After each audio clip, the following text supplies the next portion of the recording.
What's going on? All right, welcome everybody. Hope you're doing well. We are live on YouTube, Twitter, Twitch, and TikTok.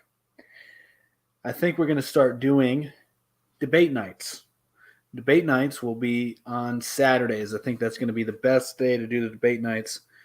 And hopefully they'll be good, enjoyable, informative.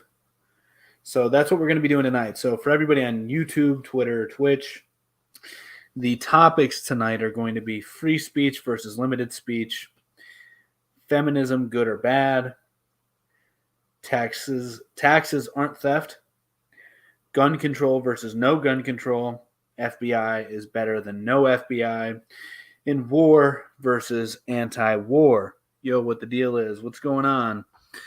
What's going on, Doc Hopper? Can I know your perspective on those before I request? Yeah, so I was thinking about trying to go from both angles, trying to defend both sides. But personally, I am for limited speech. I think feminism is bad overall. I believe that taxation is not theft. I believe in gun control. I believe the FBI is better than no FBI. And I would say I'm mostly anti-war, but war is necessary.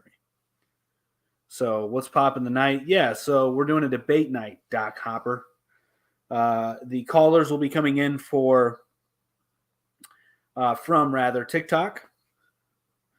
Does this include intersectional feminism? It can include whatever kind of feminism you're talking about. So topics for tonight, people that aren't here on TikTok, are going to be free speech versus limited speech, feminism, good or bad, taxes aren't theft, gun control versus no gun control, FBI is better than no FBI, and war versus anti-war. Taxes are for sure theft. Okay, cool. So that's what's going on tonight. Going to have a debate night. Do something different here. We have done debates in the past, but they've never been formal. Not that this one's going to be formal, but as far as like announcing it, that's the intention of the show. So intentional is the word I was looking for. Do you believe in taxing the rich? I believe in taxing everybody that's under the government. Why is feminism bad? Why is it good? AKA, you're a communist propagandist. Got it. Okay. I'm not for communism at all. I would like to see a monarchy, and I would like to see the unification of church and state. So that would be antithetical to communist propaganda. Abolish the alphabet gangs. Okay. Why do you say that? There was no law that says we have to pay taxes. Yeah, I don't think that that's true. No abortion equals tax the churches. They're not even remotely the same. This is a good thing, and it should have gone farther. Okay, then go live. Live in the Vatican. I'm not Catholic, but yet we do, or else. Yeah, I don't think that that's true. There's a social contract. And also, in the Constitution, there are taxes.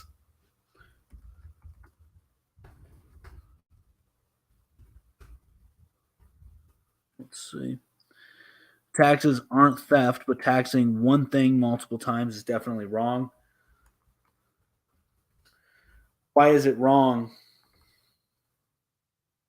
Taxes aren't theft. It's hard to say when we give so much to other countries. Yeah, I disagree with the giving to so many other countries. Ask any IRS agent to show you the law. We have to pay federal taxes. Well, it does say in the Constitution that the Congress has the power to lay and collect taxes, duties, and imposts, and excises to pay the debts and provide for common defense and general welfare of the United States. So taxes are fine. Just set the damn value of $1 and leave it be? Well, they can't because they have fiat currency. It doesn't say only state, and it says the Congress. The Congress is the federal government. Anti-war is the only sane stance. Why is that the only sane stance? Go buy a book and meet your straw man. Okay. Or back the bartering system. How would you implement a nationwide bartering system? Why does Congress get to determine their own pay? It's the way the rules work, I suppose. Become a state national. Okay. Gun control has never worked. Really? Explain. Then you would know taxation is theft. Taxation is not theft. Become a state national, and then you'll know that taxation is theft. What do you mean, state national? Okay, but you think we should we should tax the rich more than the lower classes? I don't know. It's kind of a complicated question, right? Because in sales taxes, they'll obviously pay more, right? So let's say they buy $1 million jet from their personal account, or a $37 million jet from their personal account, and they pay, say, I don't know, let's just round it up, 10% on their sales taxes. They're paying like what? What is that, like $3,300,000, something like that? So they're paying more than what the average person will pay in taxes potentially throughout their whole life. So sales tax makes up for a lot of the lack of income tax there is. And as far as income tax, I don't know. I mean, a flat tax wouldn't necessarily be bad, but there are legal ways to get out of paying a lot of income tax if you own a company, right? So gun control is not about guns, it's about control. Okay. Look it up, read about it. You telling me a state national is not theft? I'm exempt to the gov. Well, why don't you explain it to me? You believe in gun control? I believe in a form of gun control, yes. Free speech, modern feminism is toxic, okay?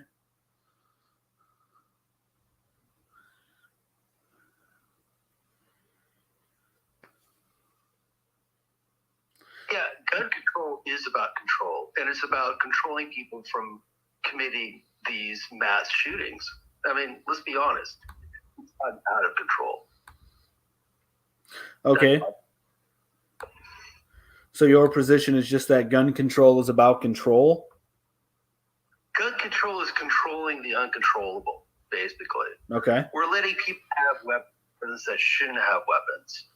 And we're losing, and schools and festivals and stuff are getting shut up. It's becoming, it's a normal thing. We have a mass shooting. Is it a normal thing? Is it really a normal thing? It is now. What do you mean? What is normal? So would you consider homicide a normal thing? Does it happen all the time? I'm pretty sure there's statistics to suggest it happens every day. Happens all the time. That sounds pretty normal to me. So how do we draw the line between anomaly and normal? Anomaly is something that doesn't normally happen. But don't freak things happen? So from your logic, though, there are improbable things that take place every day. But since they take place every day, they're no longer unlikely or abnormal. That's what you're saying. Have become normal. So what do you mean, though? My point is, how do you draw that distinction? Because there are abnormal things that take place every day, but from your perspective, if it's taking place every day, it is normal, but there are freak events that happen every day. So how do we know what's an anomaly and not normal? And normal. An anomaly is hard to describe. I would basically say, I don't know if I could describe it, but I know it when I see it. How do you know it, though? Wouldn't you say, so when's the last time you've seen a mass shooting? I have never seen a mass shooting. So it's not normal to you then. So in your everyday life, it's not normal. In my everyday life, it's not normal. Okay. So when do statistics... Mass shootings are happening on a daily basis. Okay, there's car accidents every day. There are robberies every day.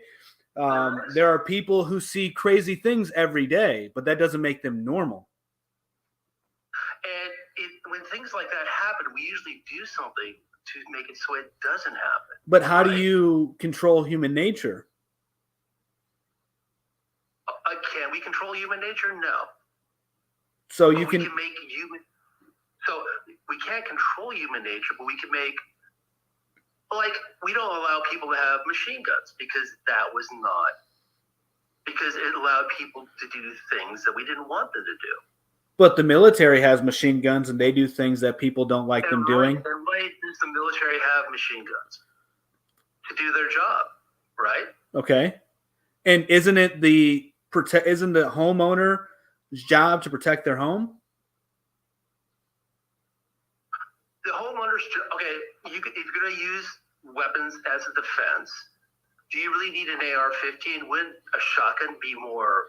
Do you even know no? For home defense? No, actually, you would actually probably want an AR-15 or a handgun, or maybe not even a gun, because the shotgun, depending on what kind of ammunition it takes, it could be a buckshot, and that's going to release a ton of ammunition inside the home. Right. And then that can puncture through people. So if you get something that can stop somebody and then stop at the person, which an AR-15 could do. Stop whoever was coming in. And I didn't want it to go over into my neighbor's house or something like that. Yeah, so then you would, I think that you then would prefer, you would then prefer, if you're going to use a gun in this scenario, an AR-15 or a handgun as opposed to a shotgun. I would take a shotgun. Have you ever shot a shotgun? Do you know what the difference between a buckshot? I was in the military. I have shot automatic weapons. I have shot M16s. I've shot AR-15s. I have shotguns. I have firearms at home. Cool. I do know what I'm talking about. Okay. Fair enough. Fair enough. All right. Do I think the average citizen should have an AR-15? No. Why not? And why is that? Why? Because because a certain subsection are using these for mass shootings. But there are people that use shotguns to kill people every day too. They do. Now, if you were going to have someone burst into a classroom, would you rather had a shotgun? If you were in the classroom, would you rather had a shotgun or an AR-15? Well, you know, you want the body count, you want the high rate of fire. Right. Well, you need to really be trained. Well, hang on. Well, there are shotguns that are semi-automatic, and they do offer a buckshot. Talk about normal pump action shotguns. Well, now you're adding a qualifier. Hang on. Now you're adding a qualifier in there. Well, we have to have some qualifier. We're going to do the what if all day long. You're the one doing the what if.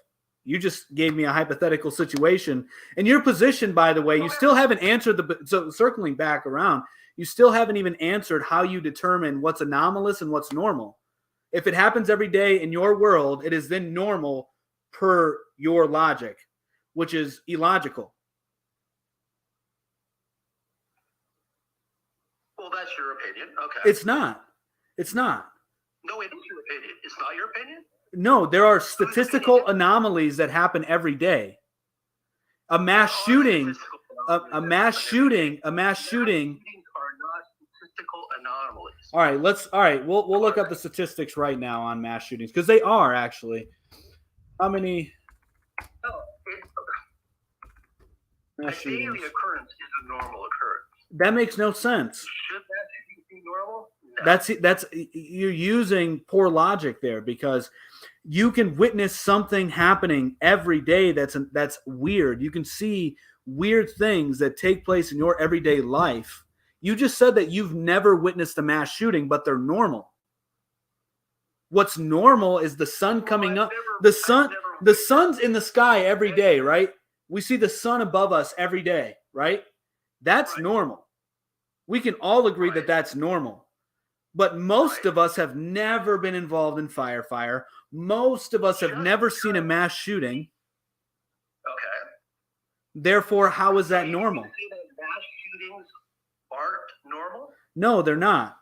They're anomalous. I don't go if they were normal, I don't think people would be going out to eat as frequently as they do. If they were normal, I don't think people would go to the mall, go to public squares So where something that happens every day is not normal?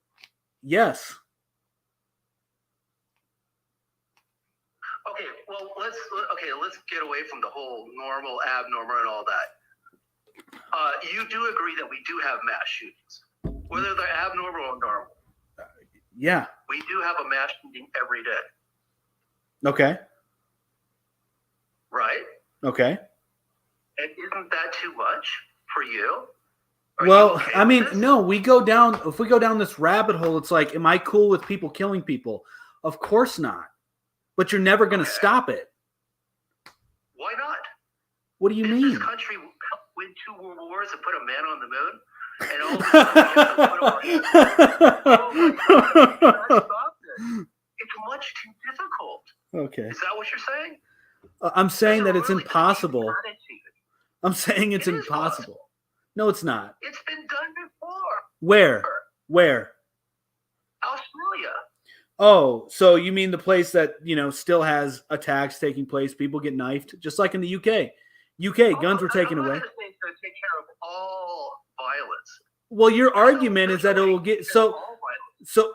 but here's the thing. You take away one problem, there's then going to be other issues. So like in the UK, they've taken away basically gun right ownership. And now what do they have? They have stabbings every day, multiple stabbings every day. And now it's an illegal Would you rather and now have it's somebody illegal in running the down UK. with a knife?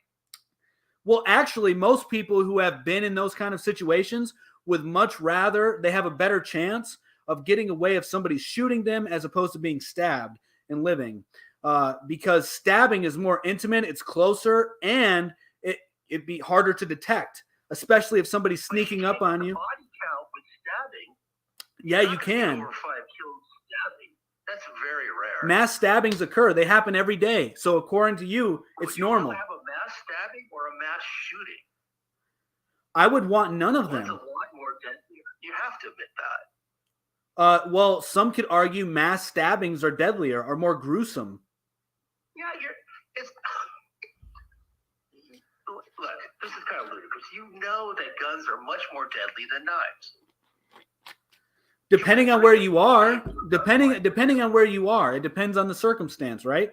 From a distance, you have to have a trained shooter in order for the gun to be truly deadly. And then But what does it take to have a trained shooter? well, they would have to know. Someone who knows how to load and pull the trigger. That's all it takes. No, you said that you've shot guns, dude. Then you should I know. was in the military. Then you should know. So I grew up in the country. Any dumbass can be trained how to shoot. Oh my God. That's Yeah, anybody can be trained how to shoot. So now we agree. We circle back around. You agree with me that you need to be a trained shooter in order to actually get rid of people. You can't just go off offing people if you've never shot a gun before. An AR-15 in 15 minutes. Say It's that simple. say that again. I can train anybody to use an AR-15 in 15 But minutes. to aim it takes practice. If it was so But simple, if you're in a close environment, we just specified that it would be long range. I was just giving you examples of what weapon you would prefer, right? So if you were a trained person on a gun who grew up shooting, you would probably be better off from mid-long range.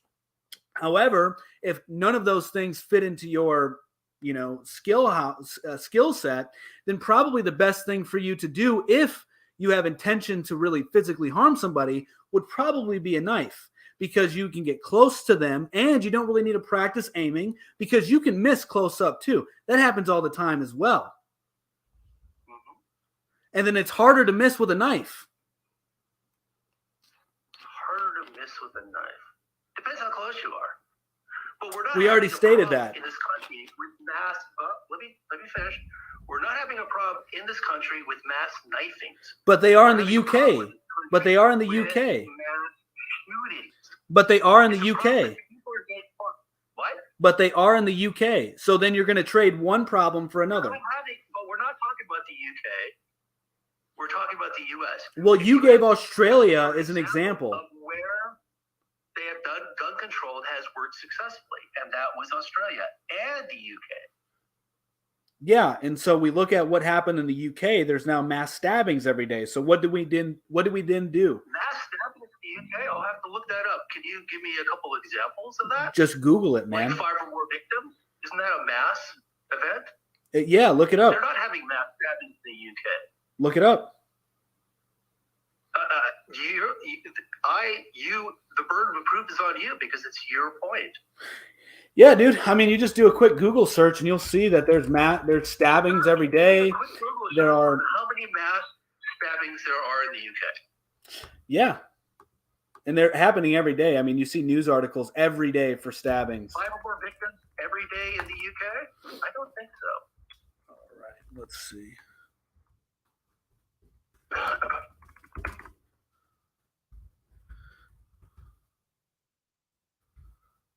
Right. So of 40% of the homicides in Europe, 40% of them are committed by knives.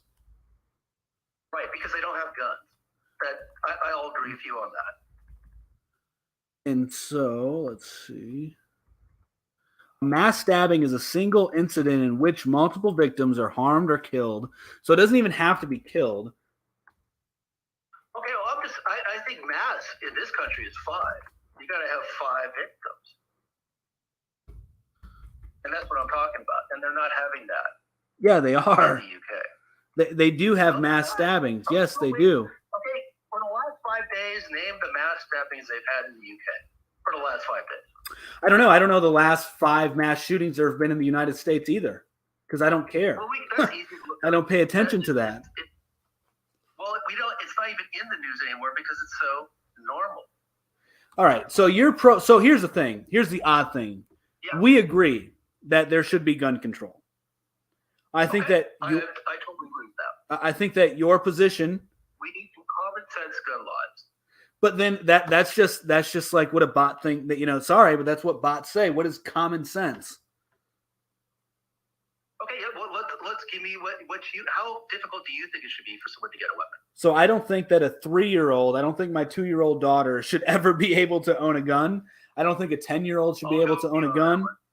I think that if we're going to go like the most rational route, I would say 25 years old, because that is when your brain is fully developed, they say. That's when you have your most cognitive ability is at 25 years old. And pretty much as long as you don't have a felony, and I would say, yeah, as long as you don't have a felony and you're 25 years of age, I don't think that there then should be any restriction on what gun you own. Of course I would go for that because we don't even have that now, right? I think it should be as difficult as it is for a teenager to get a driver's license, to get a weapon. And it's not very difficult. We see horrible drivers every day. When was the last time we had a teenager get a driver's license? It's kind of a pain in the ass. They have to do 60 hours behind the wheel, 20 of which have to be at night. How many stupid drivers do you see? How many stupid drivers do you see every day? Oh, all the time. I live in California, man. They're all stupid. Okay. I'm not gonna. But at least somebody, an uninterested party at the DMV, looked at these people and said, "Should they be driving? Can they drive?" I mean, you have to take a driver's test, right? The practical test. At least there's somebody kind of looking at you, going, "Should this person be behind the wheel?" And we don't have that done. And there's places like Texas doesn't even have a waiting period for guns anymore. I don't think that there should be a waiting period. So I will add this into my gun control regulation.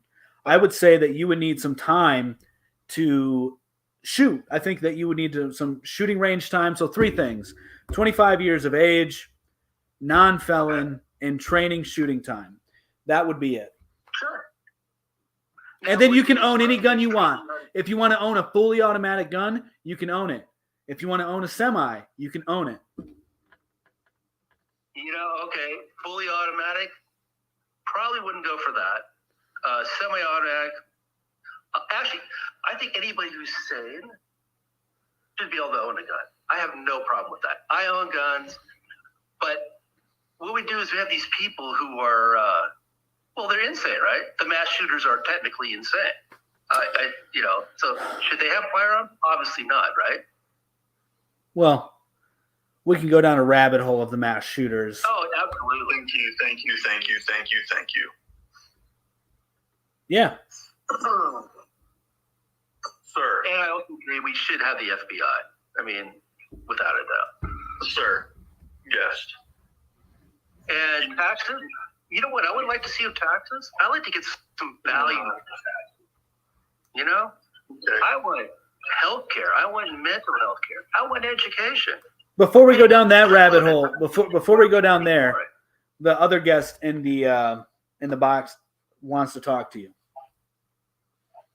Yeah, I would really like to talk to you. You said you served, correct? Oh, I was. I was in the Marine Corps. Yeah. You're in the Marine Corps. Yeah. 4 years. Okay, 2 months. What'd you do in the Marine Corps?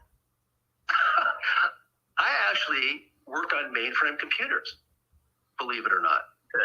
Okay. Way back when. Well, I was in the So Army. I wasn't a grunt. I was a pog. Okay. And yeah, I mean, so there we go. And I chose that. That's what I wanted to do. You're a POG?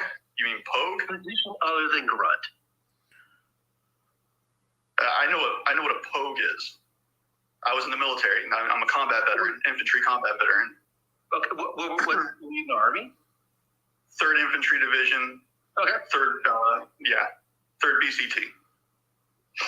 Okay. Any gun control, like, you and I took an oath to this country and the Constitution, sir. Yeah, Correct? to protect the Constitution, absolutely. Protect the Constitution and the people therein, correct? Absolutely.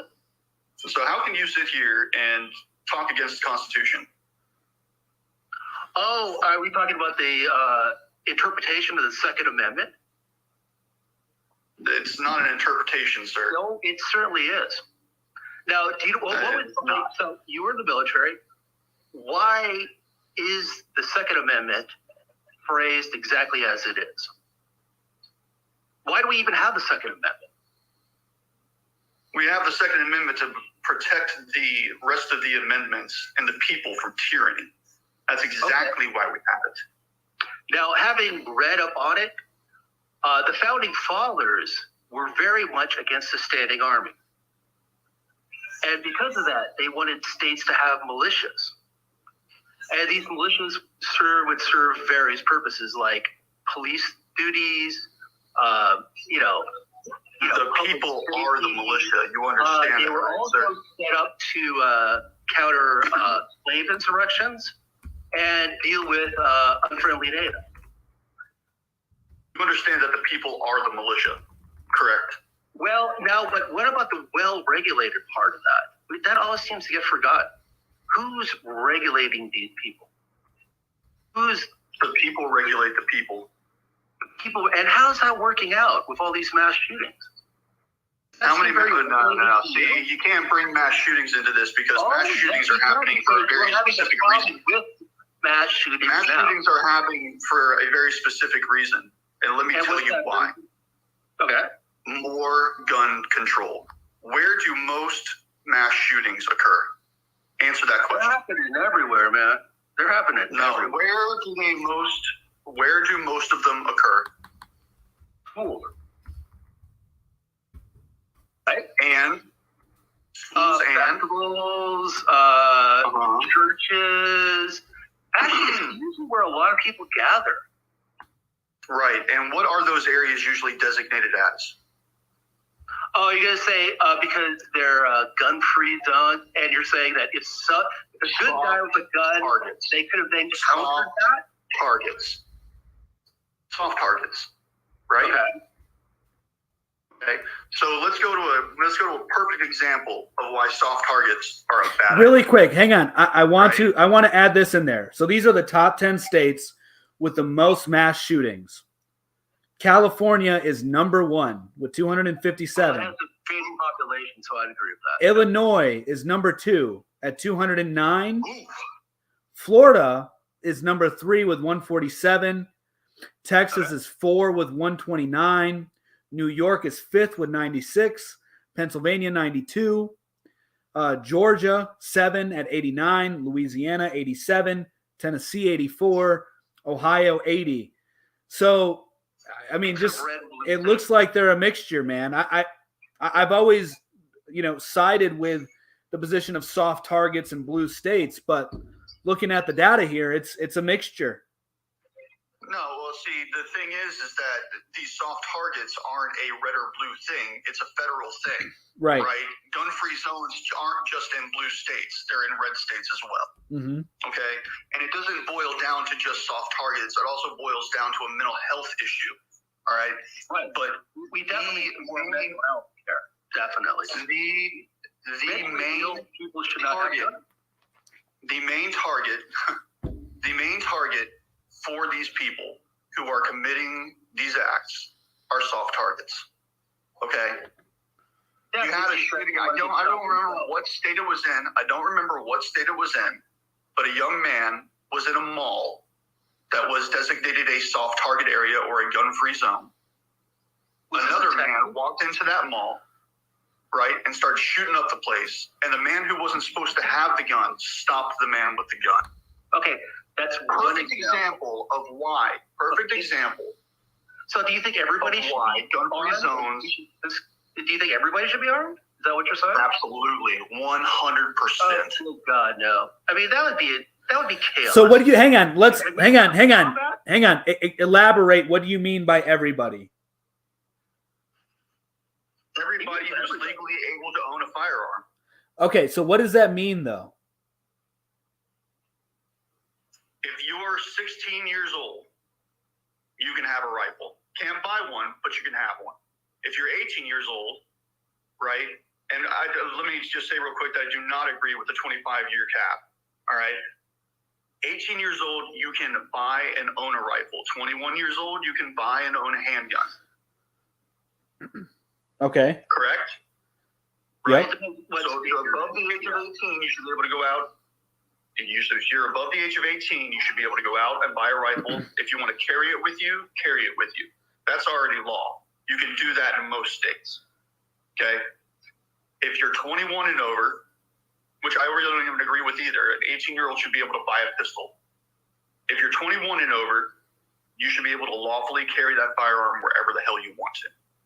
So you really think more guns is the answer to our gun violence? 100%.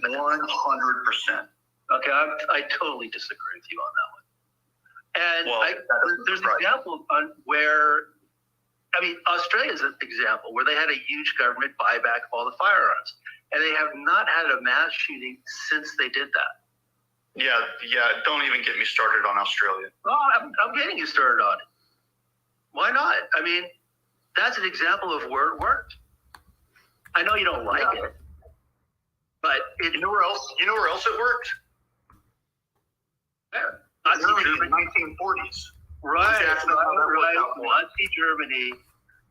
And so you're saying we outlaw guns, and all of a sudden a fascist is going to take over? Well, it's proven that when you take away the people's guns, and it's been proven multiple times in the past, not just in Nazi Germany, that when you take away the population's ability to defend itself, people die. So, you were in the military. Do you really think a whole bunch of Yahoos and AR-15s and lifted trucks is going to be able to stop the U.S. military from doing what it wants to do? Bro, I fought in both Afghanistan and Iraq. I can tell you with absolute certainty that a whole bunch of Yahoos with underrated equipment can hold off a very powerful army. Hold off, definitely. Overthrow? Yeah, they could. We left Afghanistan, didn't we? Who's in control of that shit now? Well, we left Afghanistan to the Afghanis. And we spent 20 years in Afghanistan, sir. We spent 20 years there. We spent a ton of time in there. And it was Afghan is the death of nations, the graveyard of nations. No one was ever going to take that. Fact. I agree with him. Nobody has. The British didn't, the Soviets didn't, and we didn't. Yeah, Afghan belongs to Afghanistan's. Let the Taliban take it over. It's theirs, not ours. We were only there for poppy fields anyway. Well, my point stands is that you don't need tanks. You don't need an Air Force. You don't need a Navy. You don't need any of that. It's really important in winning a war. You honestly think that the U.S. government would drop bombs on the American people? We have The American government has fought American citizens before in a civil war. So you think that they would drop bombs on us? Yeah. Think about the optics on that. Well, it's a very complicated. Well, really quick. Are you saying that we didn't have a civil war, and you didn't say the optics on that? Well, it's very complicated. It's extremely complicated. There's many different sides. In the Civil War, there were many wars going on within the war. There were many countries that were helping the South and the North. It was more than a civil war. I mean, it was a war on global scale. So it's pretty tough to just say that the United States government was attacking the United States citizens. There were two presidents at that time. We forget that. There was a president in the South and there was a president in the North. If it happened before, it could happen again, without a doubt. Well, I totally agree with you. I don't want it to happen. I don't want our country to become a battle zone. That's the last thing. Yeah, I don't think any veteran would want that to happen. No, of course not. But I mean, and honestly, let's look at this whole political divide. Let's look at all of these things here. Who does this benefit? Does it benefit us, average U.S. citizens? No. So we have to ask, who is profiting from this? The government. Which government? Our government. Our government is profiting? I don't really think so, but I do know that Russia is profiting from it. Hey guys, how are you doing? Why don't you look up the salaries and the takeaways from politicians in our country for doing a job that they shouldn't be making millions, if not billions of dollars doing? Why don't you take a look at that and tell me the government's not benefiting while we're all sitting here suffering? It's lobbyists. Hey, America. I want to make 2 points real quick, if you don't mind. Sure. Well-regulated militia does not mean what it meant back then. Regulated back then, and there are literary examples, meant in good working order. It meant nothing about who gets to manage it or oversee It meant keeping weapons out of Yahoo's hand. That's what it meant. It meant in good working order. There are literary examples. Yeah, it did. What? They just didn't want. There are literally literary examples, including, I think, Webster's Dictionary, 1825. Also, I think McKinley that signed a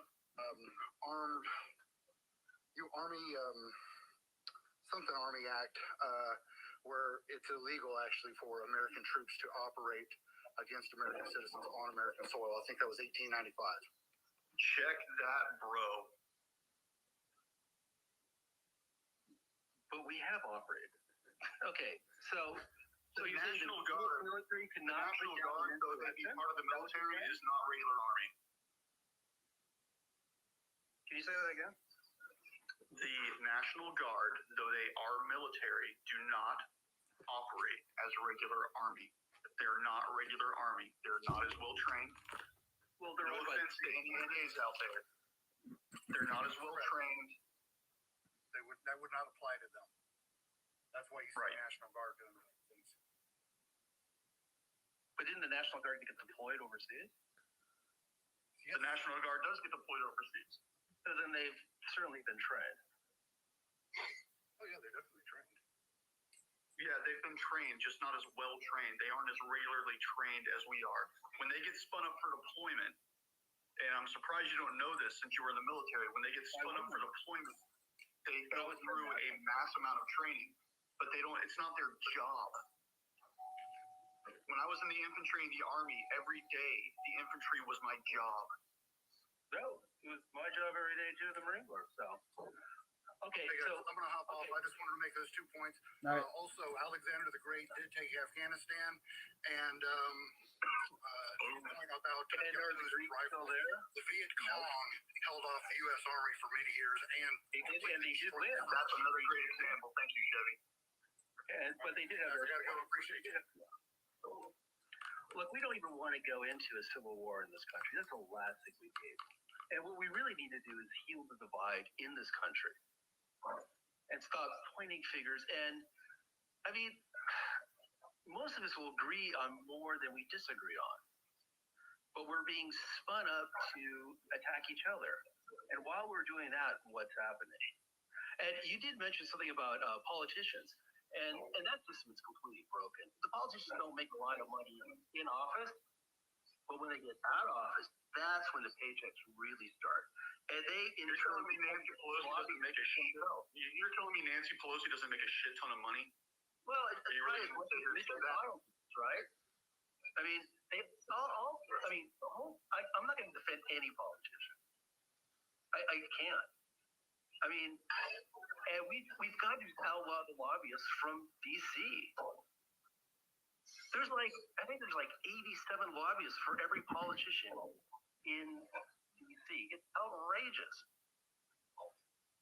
And they're stealing our money, or they're misdirecting it, so we're not getting any value for our taxes. Well, at least that we can agree on. Okay. So how do we fix this? How do we come together on this whole divide? You don't want my answer on that. Get rid of all stop immigration. Stop it. Stop immigration. And I think the next thing that you would do is, well, there is no fixing it, actually. I don't think there is any fixing it. The country's already fucked. Dude, because hang on. You live in California, right? So let's look at California. In Southern California, we know that cartels are infiltrating police forces. This is a fact. This is a well-known fact. We also know that in New York, that police officers are being driven out in New York City. In Seattle and Oregon, we have firefighters who are being attacked by homeless people for trying to put out the fires. So big cities are falling apart. We have foreigners controlling our government in some way, shape, or form. America is an empire. And since America is an empire and it has foreigners controlling the government, that is a telltale sign of the fall of an empire. Additionally, the degeneracy that's taking place morally is also another sign of a declining empire. The money that we currently have is going to fail. We have a debt-based economy. It's a fiat currency. So I don't think there's any way to stop America from failing. It's just going to fail. And the most important thing to do right now is to figure out what we can do to position ourselves to benefit during those hard times. Are you going to benefit on the failure, on the collapse of America? You can, yeah. And I don't think it'll be a total collapse, but yes. I cannot do that. Well, I'm not like you. So there's a difference. I have a family I care about, so I do think that I can do well in those times. Will it be difficult? Of course. But it's possible. Look, people do it all the time. My family's been in this country since before it was a country. I am not going to give up on this country. It's already done, dude. You've already lost it. It's already lost. It is not done yet. I mean, it is. We still have the strong currency. Yeah, we do, but we're talking. It's like saying that you live in the ghetto and you have the best house in the ghetto. No, well, okay, look, I'll give you that one. But out of all the crappy currencies, we still got the number one crappy currency. Yeah, but it's a debt-based economy. It's just a confidence game. We all know that. It's all what we think it's worth. It's not backed by the gold standard anymore. It's not backed by anything. It's backed by debt. So the country requires debt in order for money to be printed. Debt's not a bad thing. It is a very bad thing, especially when you add usury. You're probably in debt, right? Because they have a mortgage. Yeah, mortgages are slavery. Mortgages are bad. Interest can be considered usury. It is But usury. most businesses they borrow money to expand. Yeah, because of the economy in which we live in. This doesn't mean it's a good thing. Countries without debt are socialistic countries. Not necessarily. Andrew Jackson eliminated the debt in the country. What? Andrew Jackson? There was no debt in America under Andrew Jackson. Right. And we quickly went back to debt because we didn't quickly go back. I mean, this was a lot of power plays.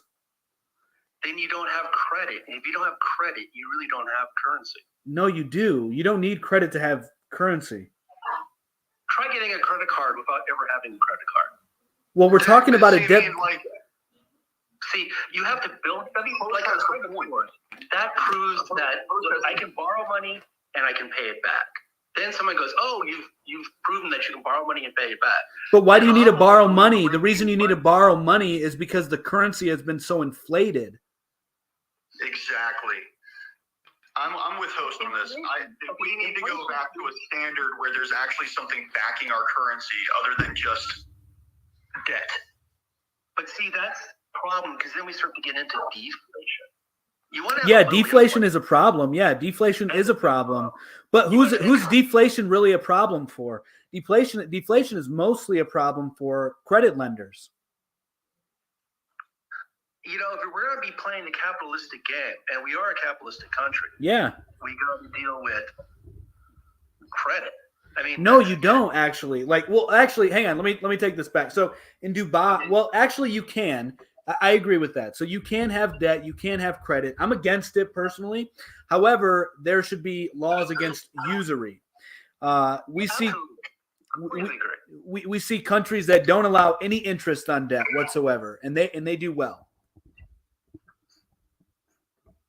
What countries are those? I believe a lot of the Middle Eastern countries that have Sharia law.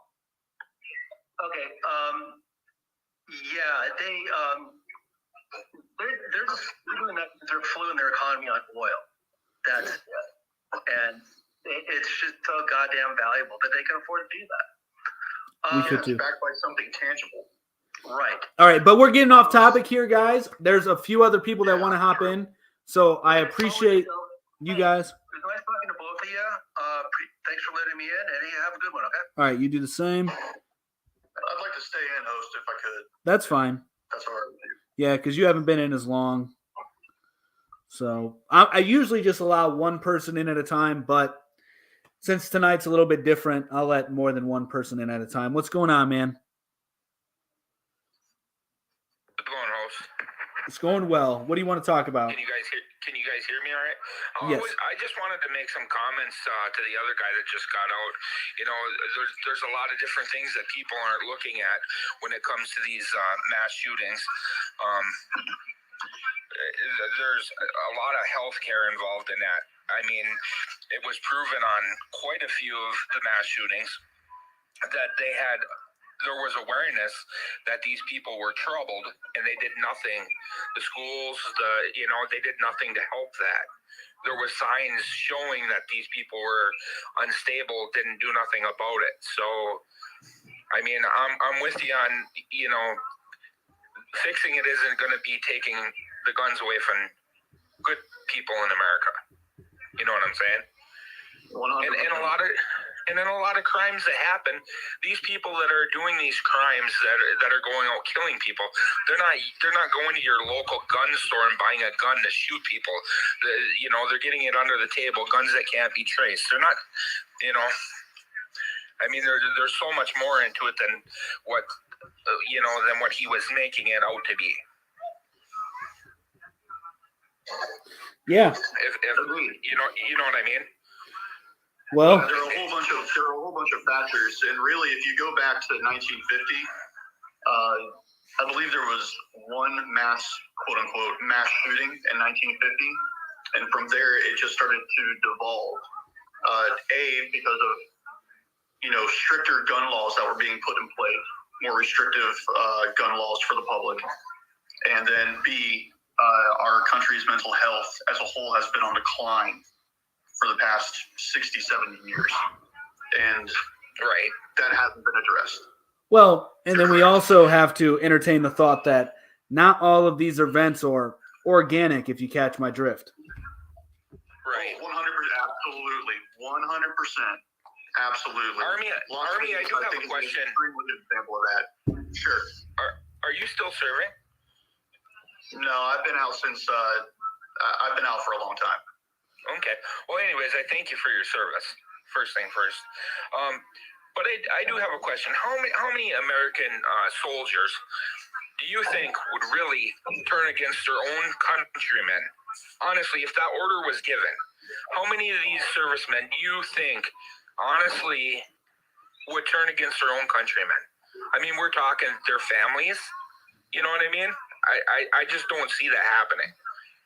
Right. So that's a really good question. I think about that all the time. And if you would have asked me that question back when I was serving, back when the military was a very different beast, I would have told you 90% of them would have walked away. However, unfortunately, the military has been infiltrated by this whole woke culture, if you will. Right. And there are a lot of disillusioned people who don't take their oath seriously. Any soldier, Marine, sailor, airman, or woman for that matter, in all categories, who takes that oath and understands what that oath means, and understands the UCMJ, that they're not bound to follow an unlawful order, and an unlawful order would fall under the purview of, opening fire or taking action against American citizens, would walk away from that. However, again, in today's military, I'm not really sure of those numbers. I run into more and more active duty and veterans who are on the other side of this argument. It's a sad day for me. It's a sad day for a lot of my brothers and sisters that I serve with. But that's the reality. So, you're always going to have bad actors, sir. Always going to have bad actors. The only thing that we can hope is that there are more good than bad. So I don't have like a concrete answer. I'm telling you right now, anybody who served before 2010 would probably be on the side of freedom. But after that, I really couldn't tell you. Right.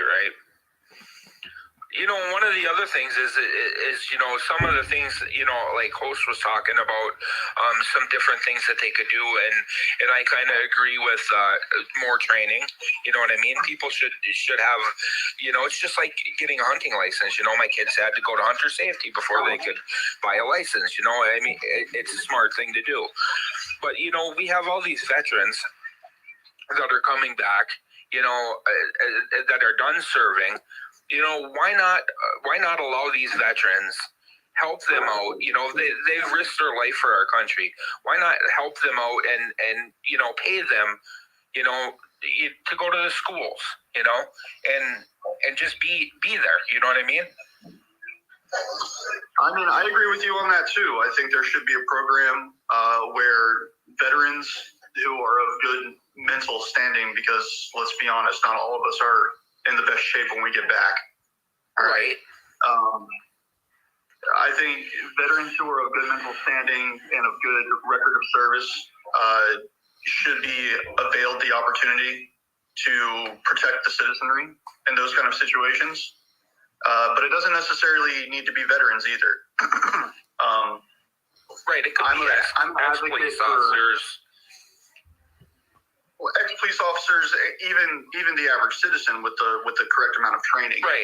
I believe in the advocation for a program that allows plainclothes people to be on school campuses armed. I don't think it's a good idea.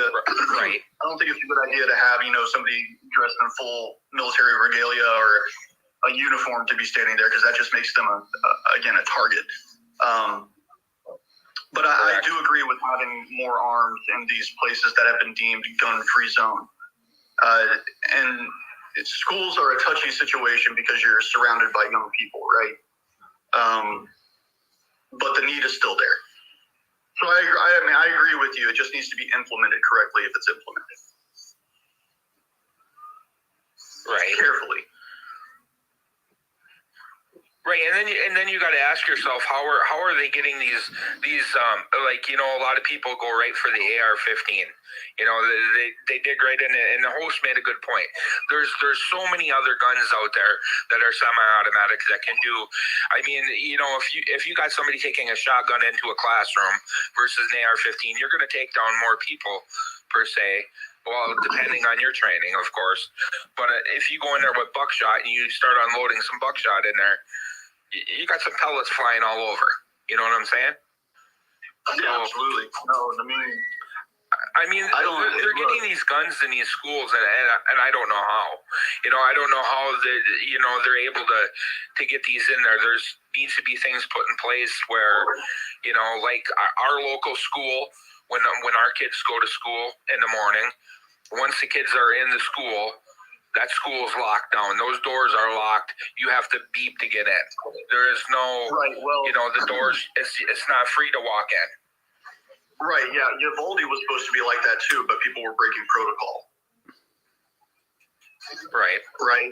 Doors were unlocked. Doors were propped open that should have been closed. And I mean, that comes down, and those are all great policies. I agree with you, but those have to be followed. There has to be discipline there. They have to be followed. And if you don't follow them, Right, you definitely. see exactly what happens. And to answer your question, how they're getting them in there, they're just walking in. And that's the big problem. And it goes right back to what I said about soft targets. If somebody with ill intention, right, wants to do something bad, they're going to go somewhere where they know they're going to have the maximum impact. And those places are what we call in the military soft targets. Places that I know Right. there are going to be a minimum, if a zero factor, of armed personnel. Schools, parks, events, stadium, what have you. Pick a place, right? Right, and they're all gun-free zones. Right, they're all gun-free Pretty zones. much. Yeah, 100%. You look at what happened in Las Vegas. That whole thing was a gun-free zone. You look at what happens at these schools. Schools are a gun-free zone. You look at these things happening in malls across the country. Malls are gun-free zones, right? Even the security guards, Right. most security guards in malls are unarmed guards, right? So if I'm somebody looking to cause maximum carnage, maximum damage, those are the places I'm picking. Right. But I mean, like, Yeah, they're let's be definitely. honest. Well, let's be honest with it, right? The average citizen is going to follow the law. So if it says a gun-free zone and I'm a law-abiding citizen, I'm not going to take my weapon. But I think all three of us can agree that criminals don't follow the law. Mm-hmm. By definition. Yeah, by definition, exactly. That's what they are, the criminals. So, I mean, that goes back to what the host said, or I believe it was the host. You can't punish the masses for the actions of the few. Right. Yeah. Definitely. Host, Yeah. I had a quick question for you. I don't know if you really looked up the statistics on it, but when he was talking about banning guns pretty much, and then you brought up the mass stabbings. If I'm not sure 100%, but there's a lot more fatalities, I believe, when it comes to knife wounds than bullet wounds. A lot more people, Yeah. I believe, live from a bullet wound versus a knife wound. Which is what I was stating. Because like you were saying, how intimate it is and how close you are, and I just believe that I'm not 100% on that, but I'd really like to find that out. No, I'm pretty sure you're right. I'm pretty sure you're right, because all it takes is for somebody to poke you in the right, just in the side or right, in the neck. Like, as far as a gun goes, you have to be like, that's the thing that I feel most people are unaware of, is how difficult it would be to properly aim to eliminate somebody. It's not as easy as people make it out to be. Can you get lucky? Yeah. Just blindly shoot? Of course. But more than likely, it's going to be very difficult. And also, you have to think of the mental state too. Like, it's just so many things. Like, there's so many of these shootings as well, where these people allegedly had no training, and then they can do this mass damage. That to me is improbable. Which is why I brought up these are not organic. A lot of them. Right. I 100% agree with you on that. I really do. Because you're correct on that. It's not as easy as point and click. Yeah. Right. You have a whole bunch of factors. I trained with a rifle every single freaking day. Okay. And to be proficient with something like that takes a lot of practice. Right. To be extremely Exactly. proficient, as I said. Now, I'm not going to sit here and say that, the average Joe can't pick one up and start popping off rounds. And, what's the saying? Even a broken clock's right 2 times a day. Exactly. I mean, you put enough lead down range, you're going to hit something. Right. But to be proficient with something like that it takes training. It takes practice. It takes 100%. discipline. And also, you have to have a level of detachment as Right. well, especially if you're going to do those kind of activities. Like you have to either be totally mentally ill or be trained or be drugged in order to carry out those kind of events. Like there's a lot of factors in them. Right. I'm sorry. And definitely mental health is Go ahead. No, carry on. It's not important. I think there's Carry on.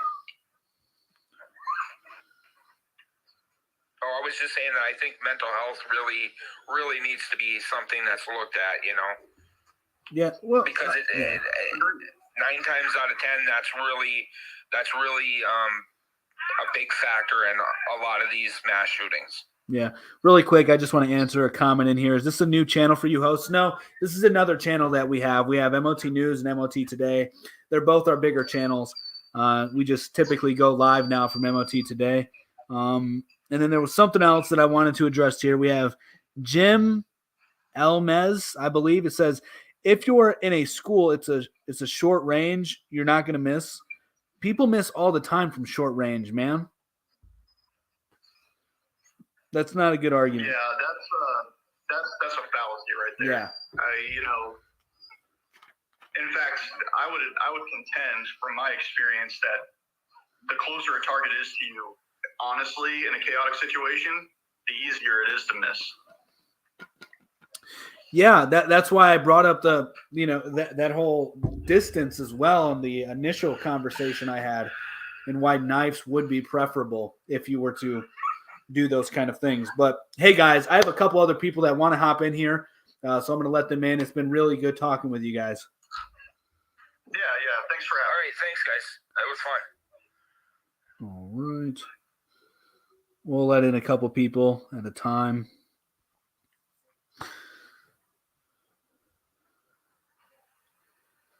Hey, what's going on, guys? What's up? Oh. Yes, ma'am. Sorry, we're in the process of moving. Gotcha. That's always fun. So I don't know who wants to start it off and what you guys want to talk about. You guys might want to talk about two different things, and that's fine.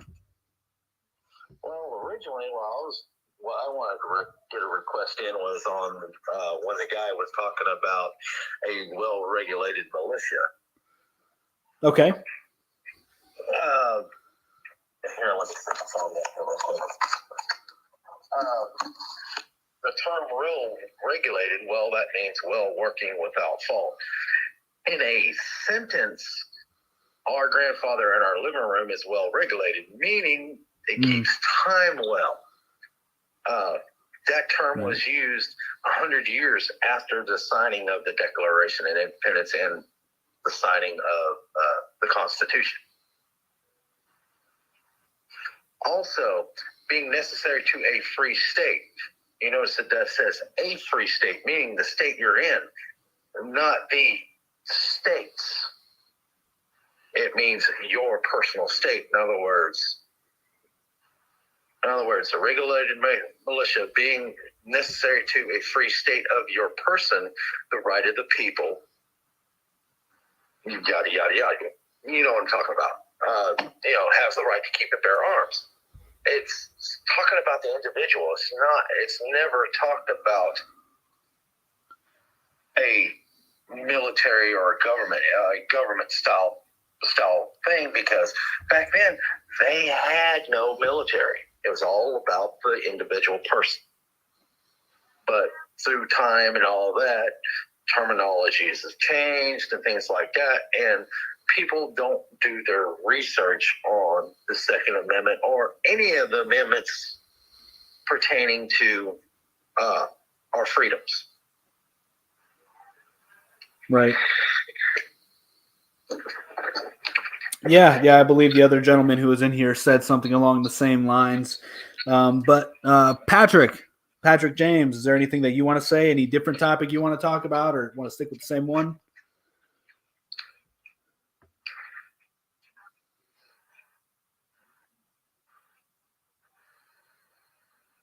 Can you hear us? I can't hear him. I can't hear him either. All right. Well, I will get Patrick out of here and let somebody else in because there are a couple other people who want to join in. And then, Patrick, if you want to come in, feel free to send another request and we'll get you right in. Hey, what's going on? Hi, good evening. I want to speak on feminism. Okay. Yeah, what are your thoughts on it? Do you think it did any good? Do you think it did any bad? Well, Are you talking about Roe versus Wade being overturned in the Supreme Court? Well, I think she's just talking about in general. So, in general, I'm against feminism. I think it was more destructive than beneficial. Yeah, I agree with you. I think it was created to emasculate men and, masculinize women. It has done nothing to benefit society or women on a whole. Right now, nobody even knows what a woman is. You know what I mean? So, Yeah. To me, it didn't do any good at all. What it did was, gave women this false narrative that, we're equal to men, which we are not. We both have separate traits that make us equally unique. But to say that we're equals, to me, that's fallacy. Right. And with that, we see women now having numerous abortions because they want to go and have, one night stands and, multiple sex partners, thinking that they can compete. So the abortion rate has gone up because of feminism. And we see the feminization of men through feminism because, men like to feel as if they're needed. Men like to feel as if, they're leaders, they're protectors. That is something that is innate in most men. And if they don't have that family structure that is needed to make them feel as if, okay, I need to get up and do something with my life, then they don't have a purpose. And then they become feminized. And I think that was the ultimate end of feminism. That was their ultimatum from the start. Thank you, Aunt Lydia, for the gifts. But yeah, that's just my take. Yeah. I totally agree with that. I actually blame men for feminism because, first off, how would women ever get the right to vote without men giving them the right to vote? How would women, by and large, ever get the right to an abortion if it weren't for men, by and large, voting for abortions?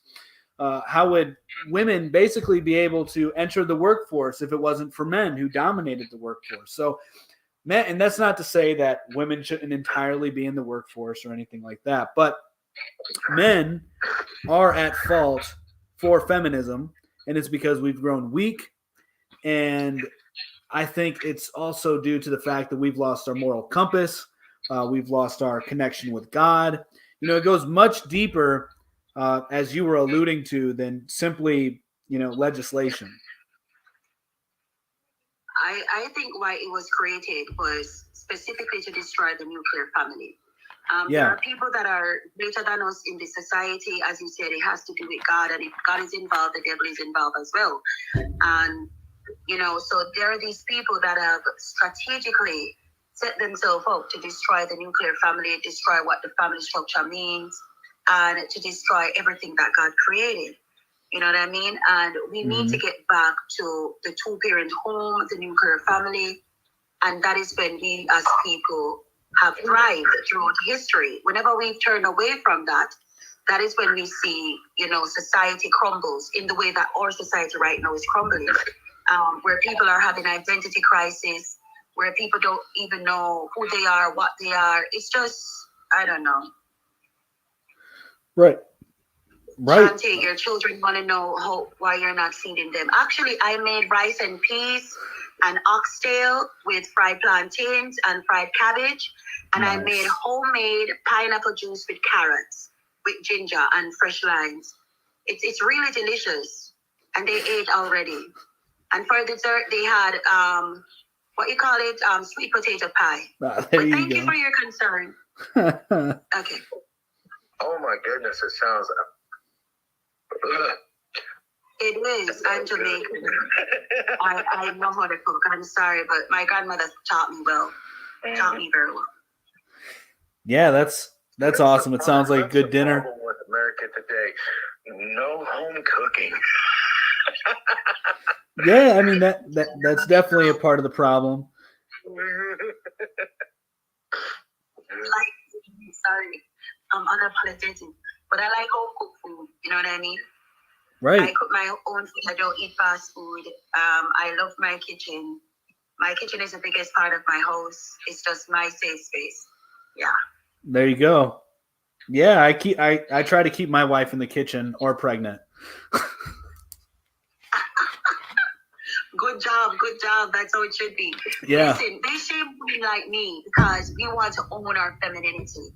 We want to own our womanhood. We're unashamed of being You need to women. get out. We're unashamed of doing things that women are naturally good at.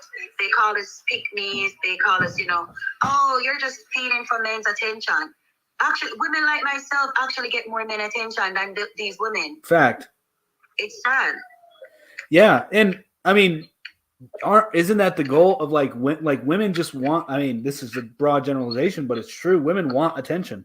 Women want to be felt like they're needed, and I feel like women today are actually having a harder time in society. Factually, in the West, there's more mental illness for women. They're on more pills. They're more stressed out, and that's because they're competing with men. When in reality, they would much rather, most women would much rather be at home being a homemaker, making the food, making sure that their husband is well fed, that their kids are well fed, that they can raise their children. And that's an important role that most people these days seem to forget. I'm a youngin', right? I'm only 26 years old, but we have, You're making me feel old. but it's pretty obvious to see how a family is supposed to function, and in today's society, it's abnormal to have a functional family.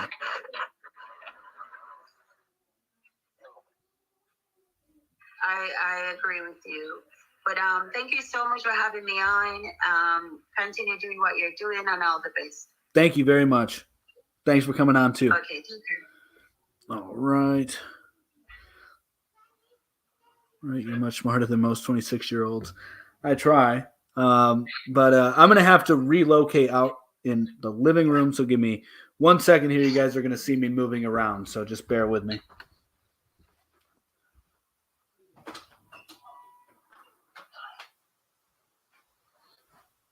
You don't know. Well, he might. He might know something. Can you have me really quick to me?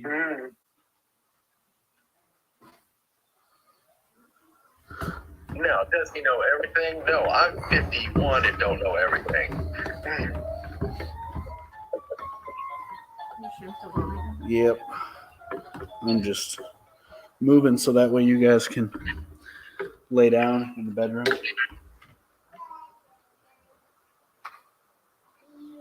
All right, I am back. Hopefully I didn't miss anything. Let's see here. Some 26-year-old has more life experience while I'm 60. Okay. No, I'm not a homemaker. Guess I don't fit normal standards. Yeah, guess not. Well, no, you do in today's world. So what's going on, man? I have to go. The boss is telling me that I need to help pack. All right, man. Thanks for coming on. All right. You guys have a great night. All right, you do the same. All right, you're 26. You don't know ish about. Well, I'm 60. I mean, is that your argument that I don't know anything about life?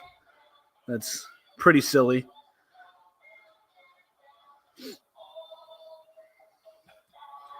Age doesn't equal experience. This is also very true.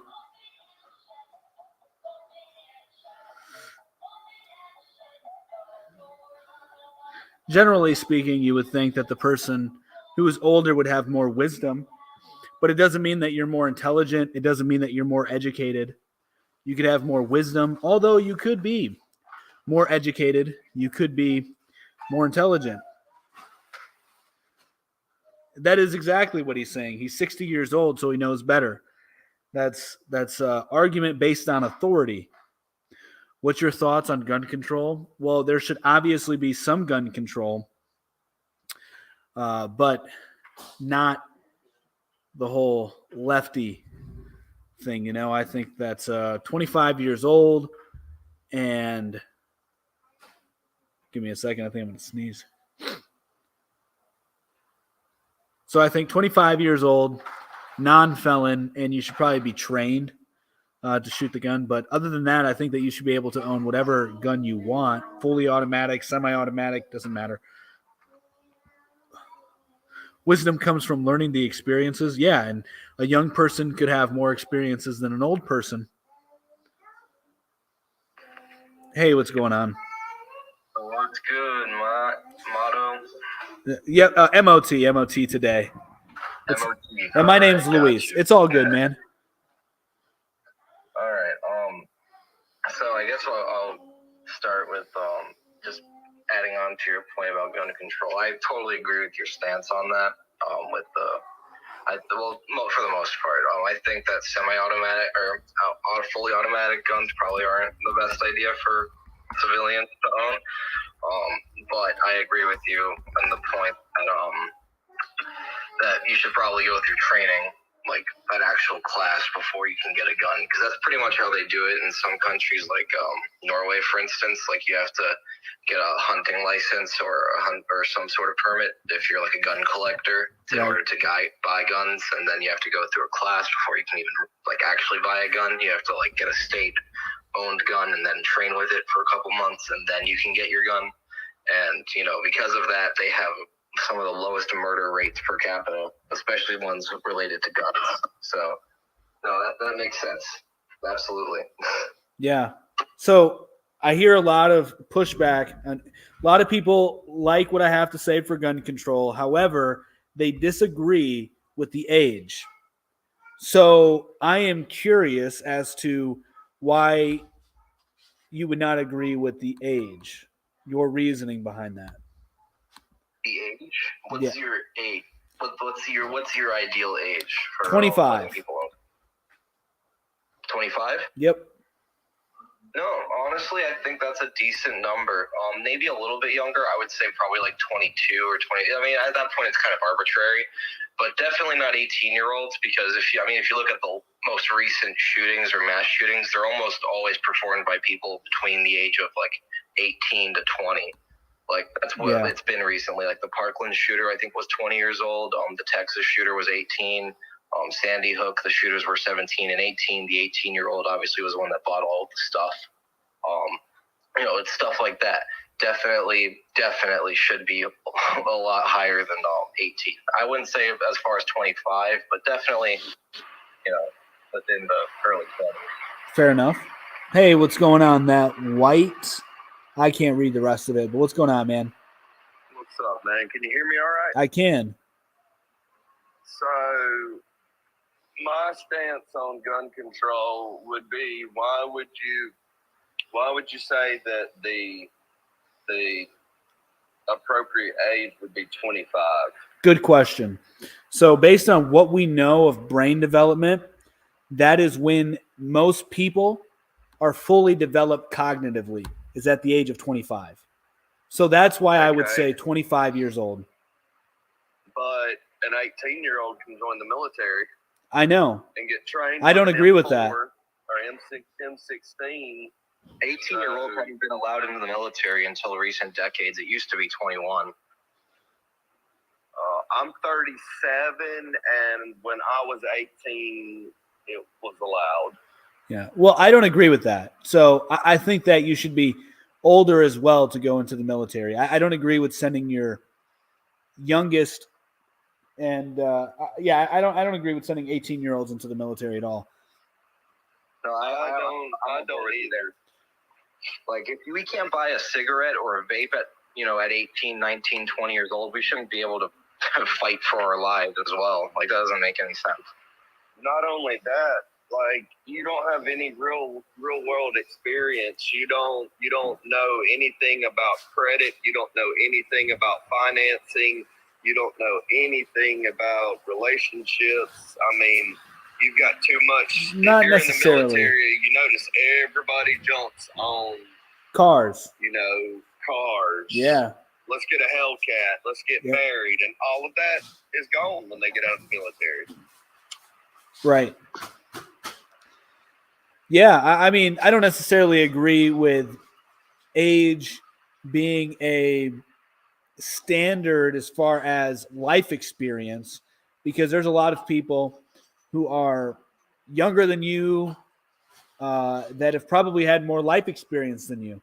It just really depends. So that's a little difficult to say. Generally speaking, you could say that the older you are, the more experience you have, but that's not necessarily always the case. I was speaking more on a maturity level. Yeah. Like, you would eliminate a lot of veterans that get a high complex when they come back from leave and want to fight everybody and all of that. The older they are, if they were 21 or so, they've already kind of experienced enough stuff where they know they should act, not what they're told to do. Right. Yeah. Yeah, and this But is my question on gun control with you is, there's so many class 3 weapons that are already, in the network, that citizens have went through the process and paid for the process and waited 2 to 3 years or 14 months for suppressors and sears and all of that. What happens to those? Do they get grandfathered in, or do they have a surrender if we do come under some kind of new gun control act? I guess I don't understand the question. I don't. I'm not following. All right. The Brendan guy said that he doesn't think that civilians should own class 3 firearms, automatic, silencers, sears, any of that. So, Yeah. but if that is put into effect, like the 82 ban on new stuff, what happens? Does the old stuff get grandfathered in like the original Firearms Act, or are they seized? That's a fair question, because the main thing that I hear about the gun control, about any gun control argument, that it boils down to is, what do we do with all of the old guns that used to be allowed but now aren't? Should we just get rid of them? And I don't think that, or should the people turn them in, or do they just get grandfathered in? And honestly, I don't think there's a really easy, straightforward answer to that, because it's sort of like the situation where I wouldn't necessarily call guns monsters, but I would say that, once the monster gets loose, at that point it's much harder to actually maintain or control the problem. So yeah, honestly, I don't think I've had a lot of debates about this topic. I don't think that there is an easy, straightforward answer to that.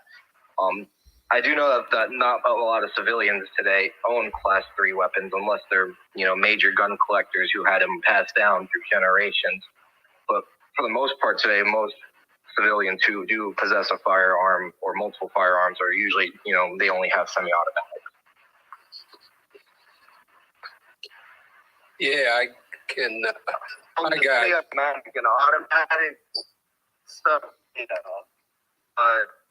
suppressors, on top of, I can't remember if it's Protection Act or whatever Trump pushed through. You're having some network issues, man. You're starting to sound like a robot. Class 3. Yeah, I'm in the middle of nowhere. Got me now? Yep. Yeah, you're better now.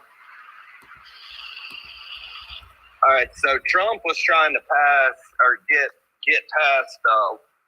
I can't remember what it was named. There's something called the Hearing Protection Act. Basically, it declassified suppressors from class 3 to legal. I mean, you could just go in and fill out a Form 4 and go through the normal background check to receive it. but once the left kind of started getting involved, now they were on board, and then now they're not on board. So, what's your thoughts on suppressors?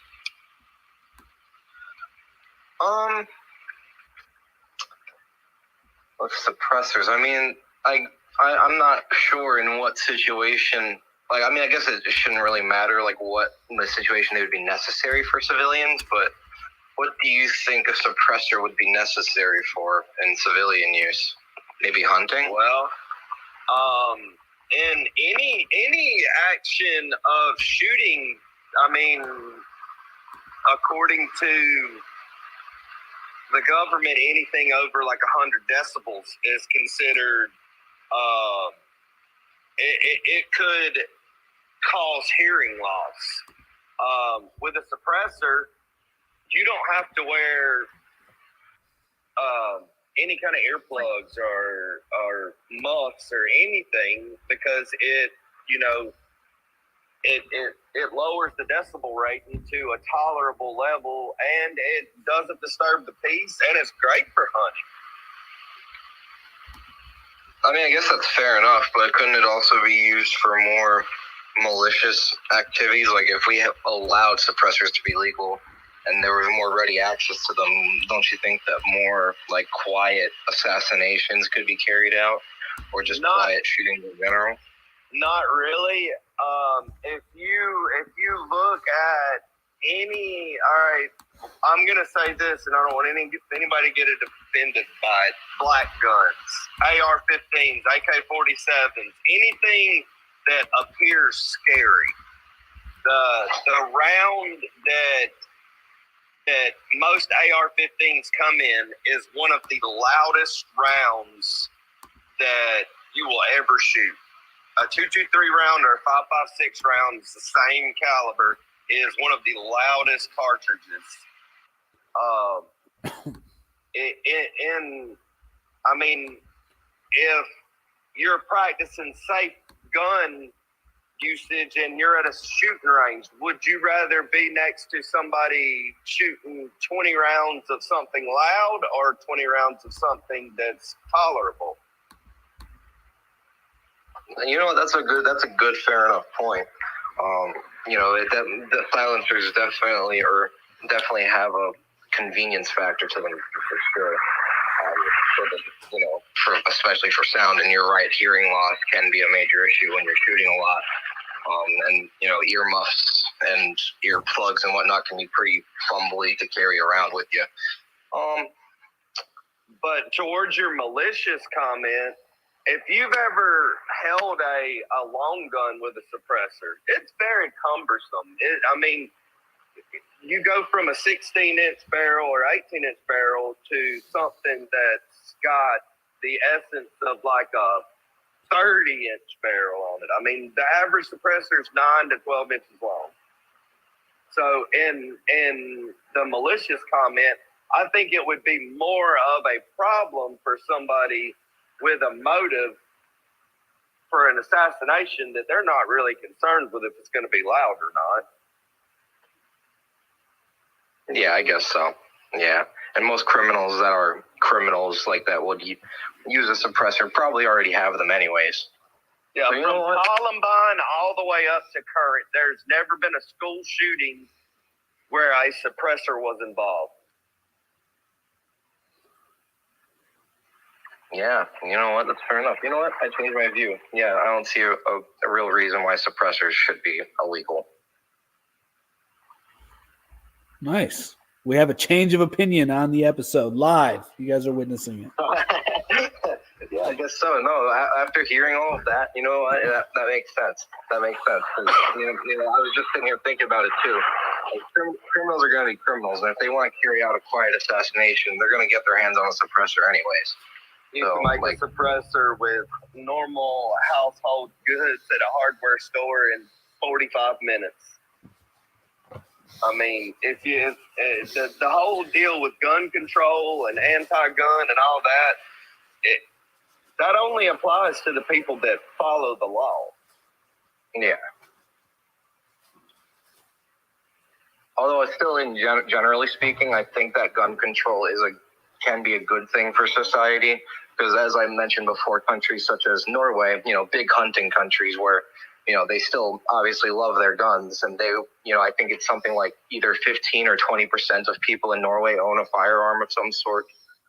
They have to go through a lot of steps before they can actually purchase a weapon. Like, you have to go through training, you have to get a permit with the local police. And it might not be a direct result, but, a pretty good result of this, you can see their murders per capita, it's like, or just their murders per year is like 25 out of 5.5 million, way lower even per capita compared to the United States. So there, to some degree, gun control has to work in some way, shape, or form, because if it didn't work, then Norway would probably be just as fettered with crime as America would be. Could also just be less diversity in the population, less it's not as big either. Yeah, no, it's not as big. Like I said, like 5.5 million people, but still 25 murders a year out of that 5.5 million. That's. I would like to see their demographics. Really low. I would like to. I don't think that racial homogeneity really has anything to do with it. It does actually. It has it plays a huge factor. I always hear that, but I never really hear an explanation as to like how. Yeah, so there's a deeper bond between you and your countrymen. And if you have the same culture and the same traditions, there's going to be that element in which, there's going to be those things in which you guys share. So it's going to be harder for people to, assault their own kind. It's more psychological than anything. Aren't we all Americans and hold American values pretty dear? Wouldn't we? No, our fellow Americans. America is an anomaly in the sense that it's just America's not an idea. There are heritage Americans. There are people who can trace their lineage to the beginning of America. Just like, so for example, you can't move to Japan, learn the language, get a passport, and everybody decides that you're now Japanese. Nobody would ever say that. You off, but your mic is cutting in and out. I'm hearing like every other word. I'm not sure if that's just me or if that's everyone else too. Gotcha. Me too. Oh, okay. Sit down. All right. So, all right. I was seeing if, because I was, let's see. All right. Can you guys hear me now? Yeah. All right. Cool. So, if you look at like Japan, you can move to Japan, but yeah, there is background noise. So I don't know if it's you on top. I don't think I have no background noise here. But anyway, if you're a quote unquote American and you move to Japan, you learn Japanese, you get a passport, you become a citizen, you're not considered Japanese. Like, you're still not a part of the culture. You're still not Japanese. So, like, and that's for any country, really. Like, you can go to Russia, you can learn Russian, you can get a passport, become a citizen, but nobody's going to really call you a Russian. And that's like almost every country except the United States.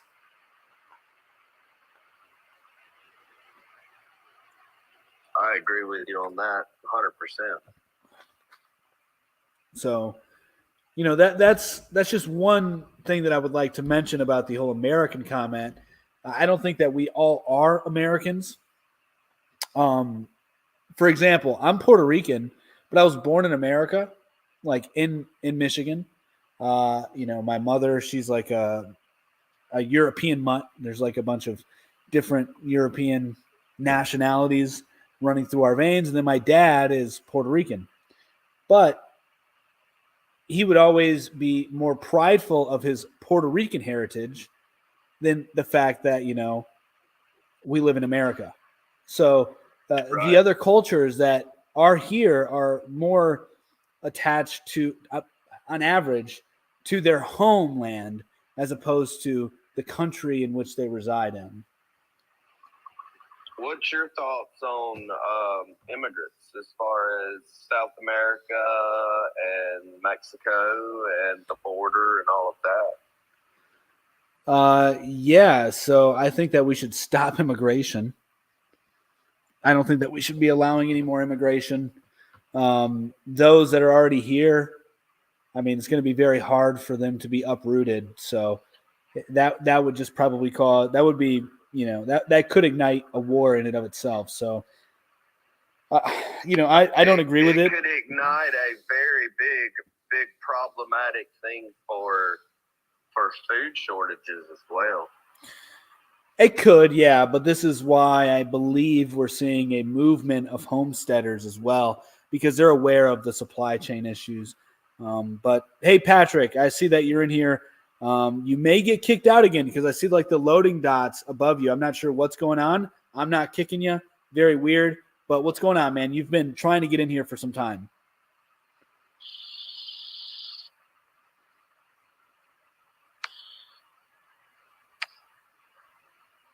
He's not showing on my screen. I see him here, but I'm not hearing anything.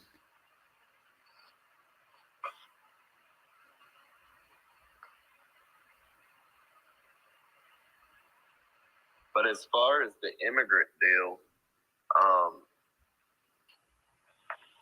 around 95% of all produce in the United States is harvested by There he is.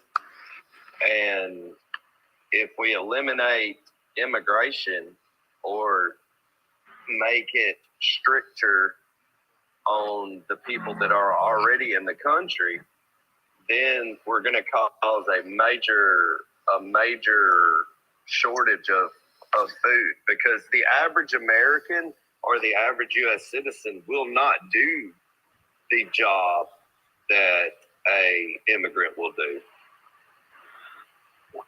If they paid better, they would. I actually think I'm just speaking broadly here, but most of the time Republicans specifically usually hold a lot of anti, people coming in from the southern border specifically sentiment. And I think they kind of have it wrong there, because I mean, if you listen or if you look into especially Mexican people and Latino people in general, they usually hold pretty conservative values. They value their family very much.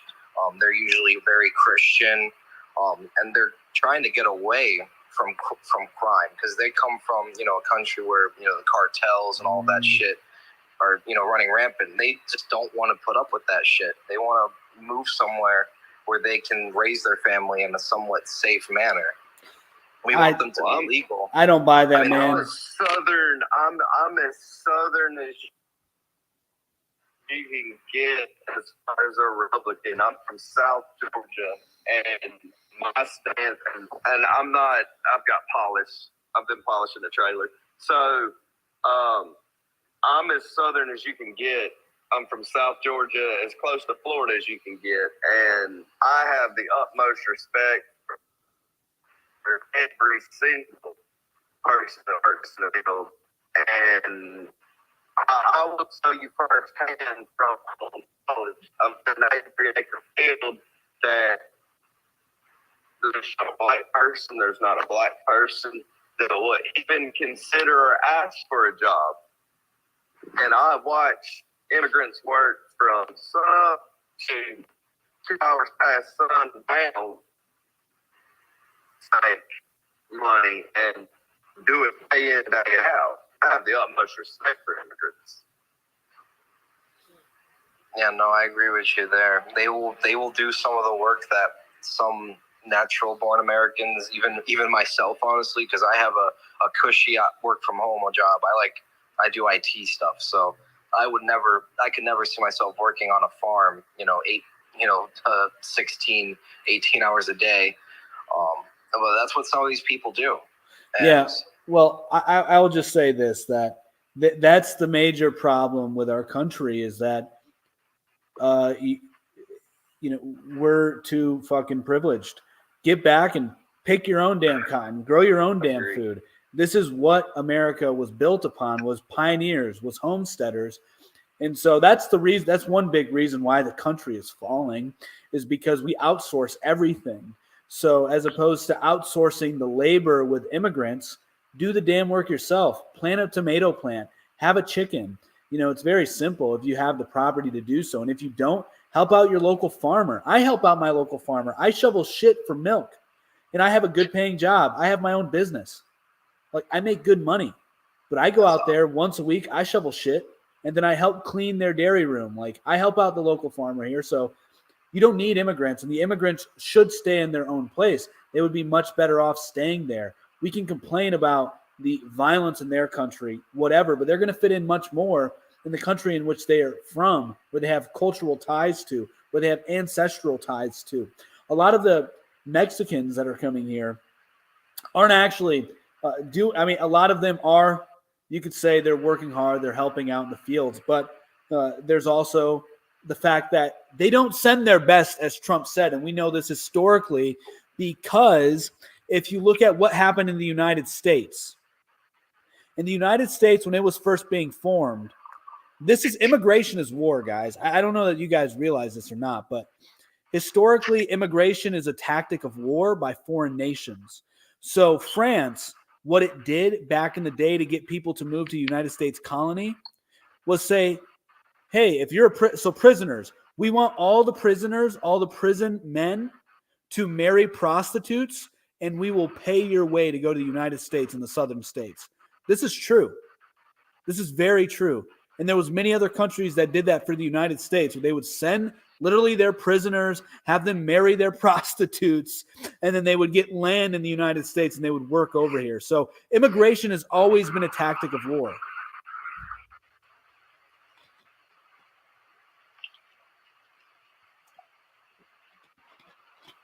I mean, that's kind of a big bombshell, although I've never really thought about it like that. I guess that's true. But immigration is also what has given America its, like you said, America is an anomaly of sorts, because we have so many different people immigrating from all these different countries. We have Italian American culture, Chinese American culture, so much Dutch American culture with the Amish, especially German American culture as well. And it's what makes us us in a way. Or the fact that we are a melting pot is kind of what our identity is these days. It's what we've become. No, the whole melting pot idea is post-World War II. And it was made by foreigners. It was made by non-Americans. Well, we were accepting Irish immigrants and stuff and all that well before World War II. This is true, yes. However, when you look at Rome, right? Rome had multiple different areas underneath it, but we don't call it multicultural. They were just Roman, right? And so Americans, when you had different areas, right? You had the Italians, you had the Germans, you had the Brits. They all relatively at that point in time shared a lot of similarities. Did they have little nuances in their culture, little different things they did?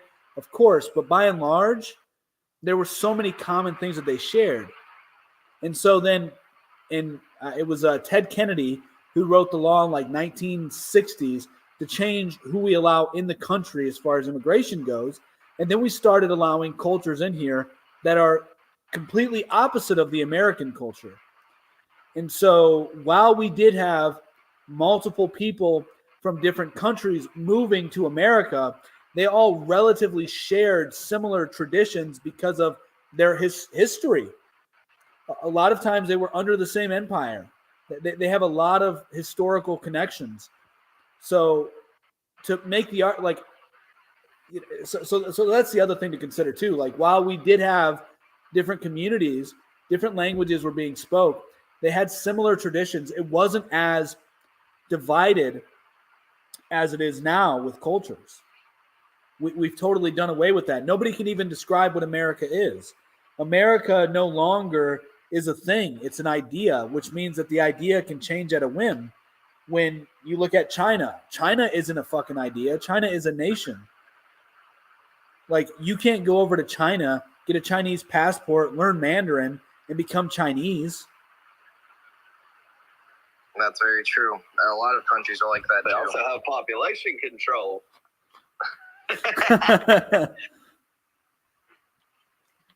I mean, how many children? What is it? You're allowed to have? Is it 2 children? They've increased it. They're promoting to have 3 children now. Yeah, and there's no law technically. They used to have the one-child policy, but they did away with it. Their population was still being not only maintained but still increasing, so they knew it wasn't working. So they were just fuck it. I mean, hey, it's a great thing on paper, but like we originally talked about earlier, I mean, if somebody's gonna break the law, they're gonna break the law. Yeah, I mean, you can create as many laws as you want, and it's about as good as the paper it's wrote on. So Yeah, well, if you do things to disincentivize immigration of all kinds, I'm pretty sure people won't. I mean, I don't know many people that are breaking the law to go into North Korea or China illegally. No. So I'm sure that you can make it so that way there's not many incentives to sneaking in the country. And if you do sneak in the country and you're found, you could probably add some, difficult or, rather dire consequences to it. There's definitely things that you can do to disincentivize immigration. The problem is with the inflation of goods that we're already seeing is if I keep going back to Mexico, but if the Mexico or Venezuela or any of the main providers of, say, H-2A workers or illegal agricultural workers, if you eliminate them, you mentioned a tomato. So a market for tomato now is $20 to $25 a box. If you eliminate an immigrant that's making $12 an hour and you move that to, I mean, tell me what would you comfortably work in a tomato field for 16 hours for an hour? Yeah, I mean, if I had no other option and that is what I had to do to feed my family, I'd have no issue with that. That's another thing. Like, I have no issue going back to some sort of feudal system either. It provided people who couldn't afford their own homes or rents, shelter, and food. They were eating just as good as the landowners were because they were working the fields. So, I wouldn't be opposed to that. And then, if we're talking about like hourly pay, well, it all depends, man, because inflation's a bitch, right? So the dollar's only been deflated for years. So I don't know. I mean, you would have to increase the price of food. If you look at Switzerland, for example, Switzerland is one of the only countries that has not seen a huge increase in food in like this whole supply chain breakdown. And that's because they mostly grow their own food and their food was already pretty expensive to begin with. So we would just have to be willing to pay more for locally grown food and locally sourced food and local workers. The reason why Switzerland per se hasn't if you increase food is because they aren't afraid of deflation. The U.S. government is horrified of deflation. Fact. They are scared of it. They Fact. will never allow it to happen. Fact. They want that dollar value to keep getting less and less Fact. at any cost. Yeah. Well, because we have a debt-based economy and deflation is the enemy of debt. Yep. The problem is if you move from say the $12 an hour to $15 an hour minimum wage on a field person. Okay, so just that $3 difference in the agricultural side, that will cause, say, a $20 to $25 tomato market to turn into a $30 to a $35 tomato market. So a $25 tomato market's already high. Mm-hmm. That's really high, like a shortage. What agricultural people consider a shortage. Mm-hmm. So that's a booming tomato market. Normally, when you're at the $8, $9, $10 market, you could never even break even at a $15 minimum wage ever. Yeah, so I'm for paying them better and increasing the prices. I think that we should all be – that's a sacrifice we can make to locally source our food. I mean, what? You want to save a couple bucks to eat more garbage food? I mean, our food is trash as it is. You'd be eating healthier food if it was locally sourced and you paid a little more. It's like maybe you can't go out to eat as much. Maybe you can't, go on that vacation as much, but you're going to have a healthier life. Mm-hmm. Yeah, but at the end of it, though, you have a general common sense that the amount of population in America has zero common sense. I don't look at it that way. But they would have to. They would have to reevaluate. They would have to reevaluate their life decisions. If food increased tremendously, people aren't going to choose. Like if they can afford food, but they can't afford to go out, they're going to choose food over going out. So you're going to have to shift the priorities within the nation. And that will happen, I think, organically if you focus on localizing food and paying the local farmer more. Definitely. That's the other problem that this country What has. state are you located in? Why there's a rise I'm in Ohio. of so much like bigger corporations is because that, people would rather save a couple of bucks and go buy their produce at Walmart instead of actually, going to a local farmer's market or, God forbid, growing their own food and actually, getting their food from a local source. They would rather support these big corporations just to save a couple of bucks. And it's kind of like, they're creating the problem that they want to solve so much. Yeah, exactly. Small farmers are providing produce to Walmart and your They are. grocery stores. It's But just they're brokered in levels. Yes. It's not like Walmart don't have a farm anywhere. Right. With their own vegetables. Yeah, this is very true. But the issue is that when you have that kind of environment, you then have to include so much bullshit in your farms, which is why Amish people are getting screwed because they're trying to openly sell their shit, in certain states. Like that's been the big issue with the Amish. They're just like, hey, we're growing this really good food. We have raw milk, but then they're doing it in states where it's heavily regulated and you have to have private memberships in order to do that. And some of them are selling them in the open. And this is where you get the issues of the police coming to them and trying to shut down their farm. Right. So, so that's just going to have to change laws. And while the small farmers do supply Walmart and shit, you could also shift the focus to saying, why can't we cut out Walmart? And just get it directly. You're kind of missing the concept of how any kind of vegetable farming works. That there is no major grower. So yeah, if you have large growers and then you have small growers, and then the large growers fill in what they don't have to produce for their orders from the smaller farms and buy from them. So it's a chain reaction. Like there is no like big farm like company that is not buying already from smaller companies. Yeah. So I mean, there's a lot of corruption, and there's also the dependency on the supply chain. I get that, but there's also the fact that one of the farm that I help out at a couple days a week, they get a bunch of free produce because it just goes to waste. So we produce way more than we consume. So it's not like we even need Walmarts to begin with. We've survived without Walmarts or Myers or these big corporations to begin with for a long time.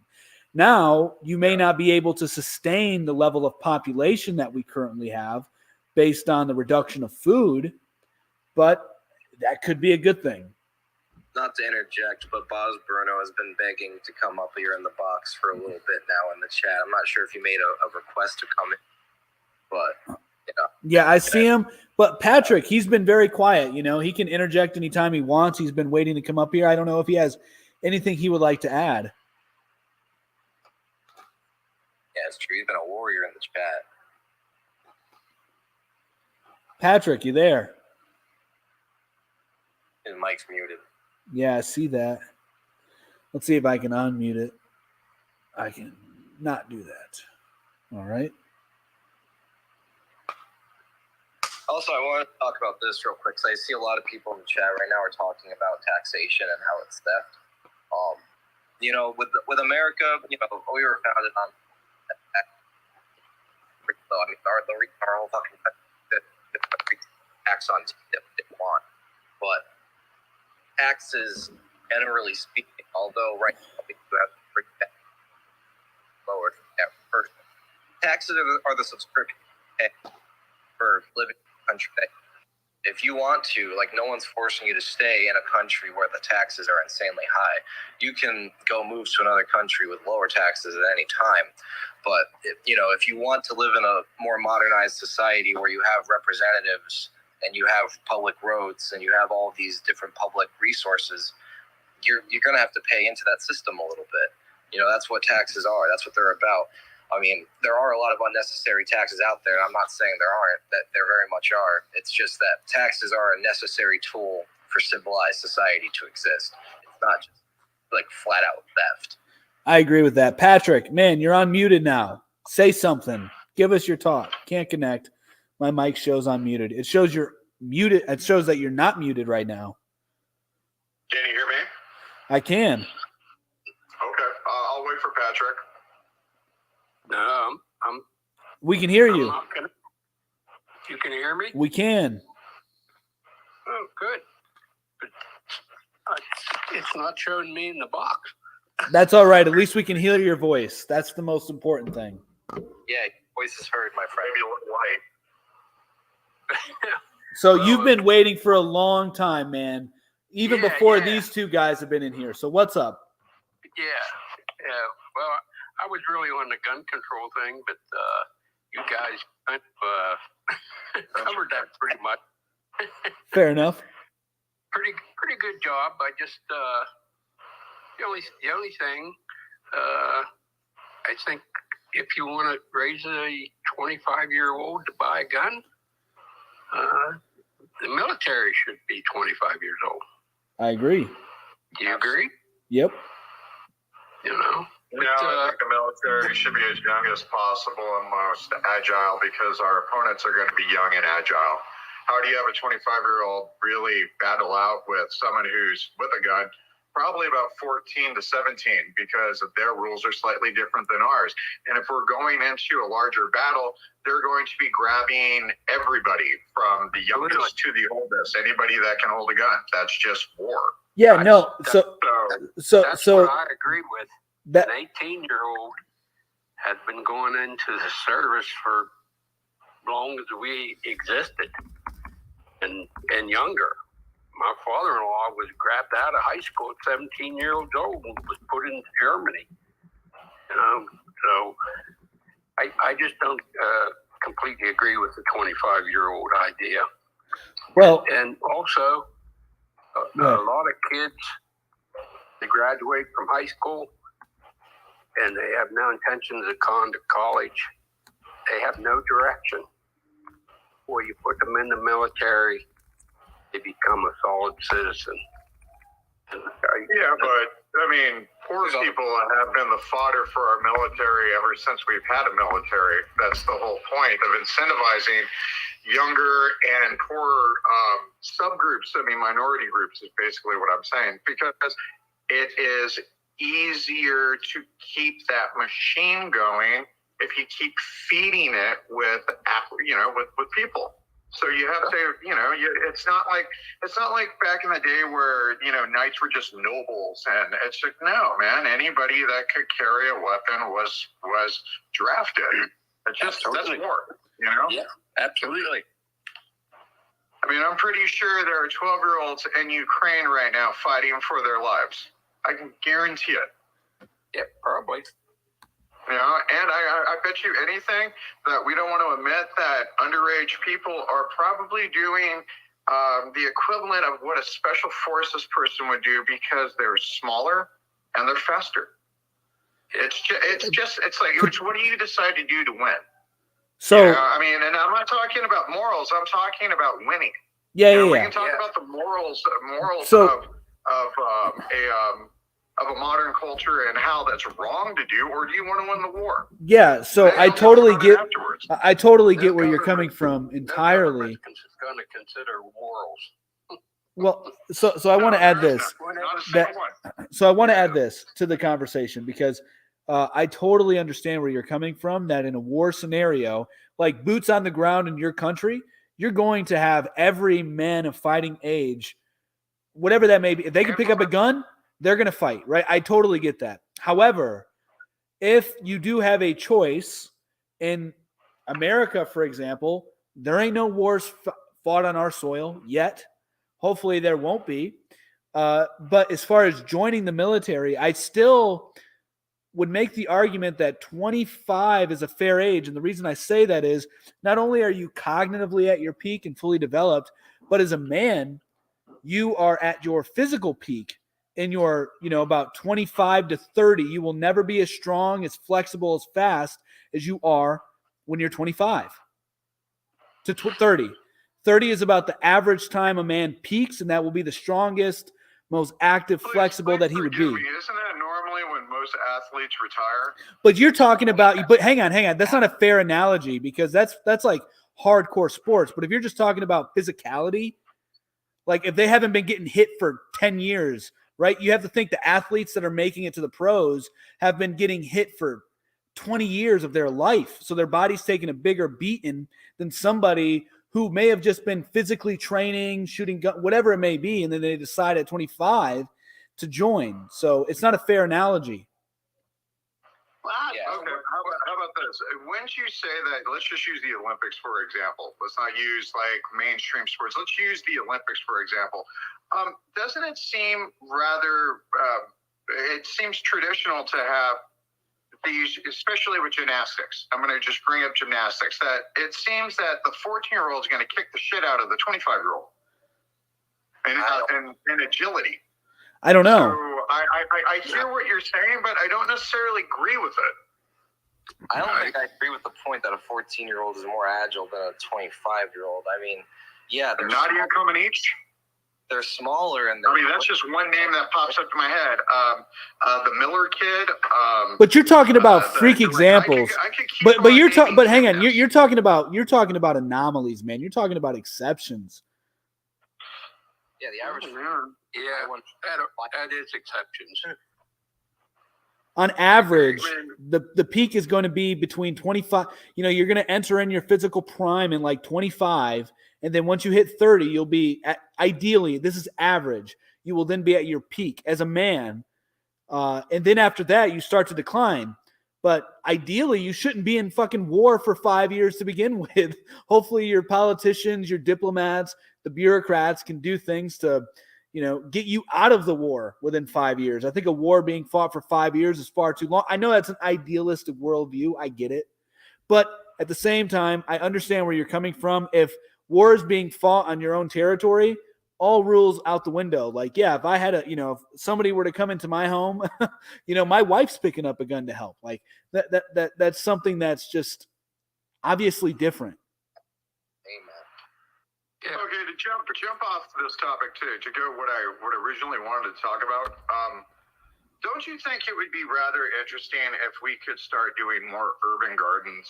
Yeah. Maybe incentivize apartment owners to get solar panels for the sole purpose to literally allow each unit to have an LED to grow a small portion of their. I mean, that's pie in the sky in my eyes, but being able to contribute to their own nutrition by growing their own food, and it sort of works out if they're already paying for the water, then why couldn't you sort of tweak that into being able to allow people to have a more nutritious and in the end, a healthier life. This was a big thing. Without eating crap food. And this also goes with the idea of that, food stamps shouldn't be given out. And then mind you, when I say this, food stamps shouldn't be given out if you don't teach somebody how to cook. I think that if we have shelters for homeless people, that we could develop buildings that are kitchens that are basically just multiple setups where people can go in and have a food bank, not even have to worry about storing their food, have a food bank and a place to where they could actually cook their own food that would be part of the EBT or the food stamp program, or out here in California, we call it SNAP. I just think that it would be more productive to give an education along with the funds. And if you go to the, yeah. And if you stand here, let me go even a little bit further. If general relief is being spent on drugs, and I'm not saying everybody on general relief is using money to do drugs, but if general relief is being spent on doing drugs, wouldn't it be the smart, more business-like idea to actually start controlling the drug market and selling it themselves? So basically the government doesn't just legalize drugs, that the government is actually in control of the flow of said drugs into the area. I mean, if we're already arguing that the CIA was doing some shenanigans back in the day, well, wouldn't they not be able to really sensationalize that if it was part of the program? All right. So not just legalize drugs, control the distribution of it. Because Uruguay is a really good example of legalized marijuana, but controlled by the state. The only place where you can get, and here's the other beauty of the country, the only place that you can get weed from in Uruguay is from the pharmacies, and the pharmacies are all state-run, okay? If you want to do a collective, you can do a collective where it can only be residents. So there is no drug tourism. It's been working since 2014. It's not the best system, but it hasn't broke down. And another thing that, because the weed is controlled by the government, they control the potency of the weed, just like we would do with alcohol. Like how we keep shit at 80 proof and you can't just go buy blind your eyes moonshine. Well, then why should you be able to go and honestly buy blind your eyes whatever drug? Shouldn't it just be a quality control and more ultimately a control issue? Well, going to the drugs topic, I think that you have a good point with some certain drugs, like let's say weed and psilocybin mushrooms, for instance. Those are drugs where people, they do them recreationally, but they mainly do it for the good feeling or for relaxing or for calming down. But there are probably some drugs we shouldn't be giving to people, like heroin, for instance. My mother has been an opiate addict for since I was 9 years old. She's still an opiate addict to this day. She chooses to spend her money on heroin and street fentanyl than to come up and see her grandkids. And that's, the sad reality. There's some highly addictive drugs out there. Methamphetamine is another one, especially if it's from a P2P cook or phenylacetic acid. Methamphetamine, when you have such you're talking about Red Death shit, right? No, this stuff is think of Blue Sky from Breaking Bad. Yeah, okay. Yeah, so that really, it's insanely pure stuff, for sure. You can, the P2P cook, even a really shitty cook can get upwards of 70-80% purity. But meth, when you have such high purities of it and it hits you instantly like that, it can really fuck up your brain. Same thing with heroin and fentanyl. You take too much of it, you could literally fucking die. With other drugs where maybe overdose isn't that much of a factor, or mental psychosis, like methamphetamine, heroin, hell, even marijuana to some extent. When I was a big pot smoker between the ages of 18 to 20. I'm 21 now. I've been off of marijuana for a little over 6 months now. And I had to stop because I was going through some bouts of what's called cannabis hyperemesis syndrome, where it basically causes you to kind of hear shit and see things that may not be there. And it's a really rare thing that happens, but it can happen. And you're right, drugs should be probably controlled in potencies and stuff by the state to prevent that sort of thing from happening. Obviously when the government is controlling drugs and controls the sales of it, you get higher purity stuff, so you're not getting dirty drugs, like you're not getting shit like cocaine that's cut with like what is it? The cocaine is cut these days with baby powder. Fentanyl. And Fentanyl. It's being cocaine with as fentanyl. well. Yeah, fentanyl's the big killer. I was a drug user, and I'll say that one of my funnest times, and I'm not saying do this, but one of my funnest times was a speedball. But it seems that speedballs are now becoming the norm. It's not like, I want this to be pure. I want this to be dirty, but dirty in this certain direction. And I think that's also the problem, too, without controlling the market. That's the mentality these days. But also addressing your point with the community gardens and stuff, I think that's a big thing in my generation, because I see posts on Instagram and Facebook and even on TikTok all the time talking about, hey, just so you know, if we all started growing community gardens and we all started exchanging vegetables with each other, like maybe you don't like tomatoes, but you grow tomatoes, but you really like zucchini, and maybe you have a neighbor that grows zucchini, you guys can fucking trade the tomatoes for zucchini and just totally fucking destroy all of these giant grocery markets out there by just growing your own shit. That's a really more popular idea these days, and it's a great idea in theory. And you're what you were talking about with landlords and allowing people to have solar panels is but having a little plot of land outside where you can actually grow your own garden.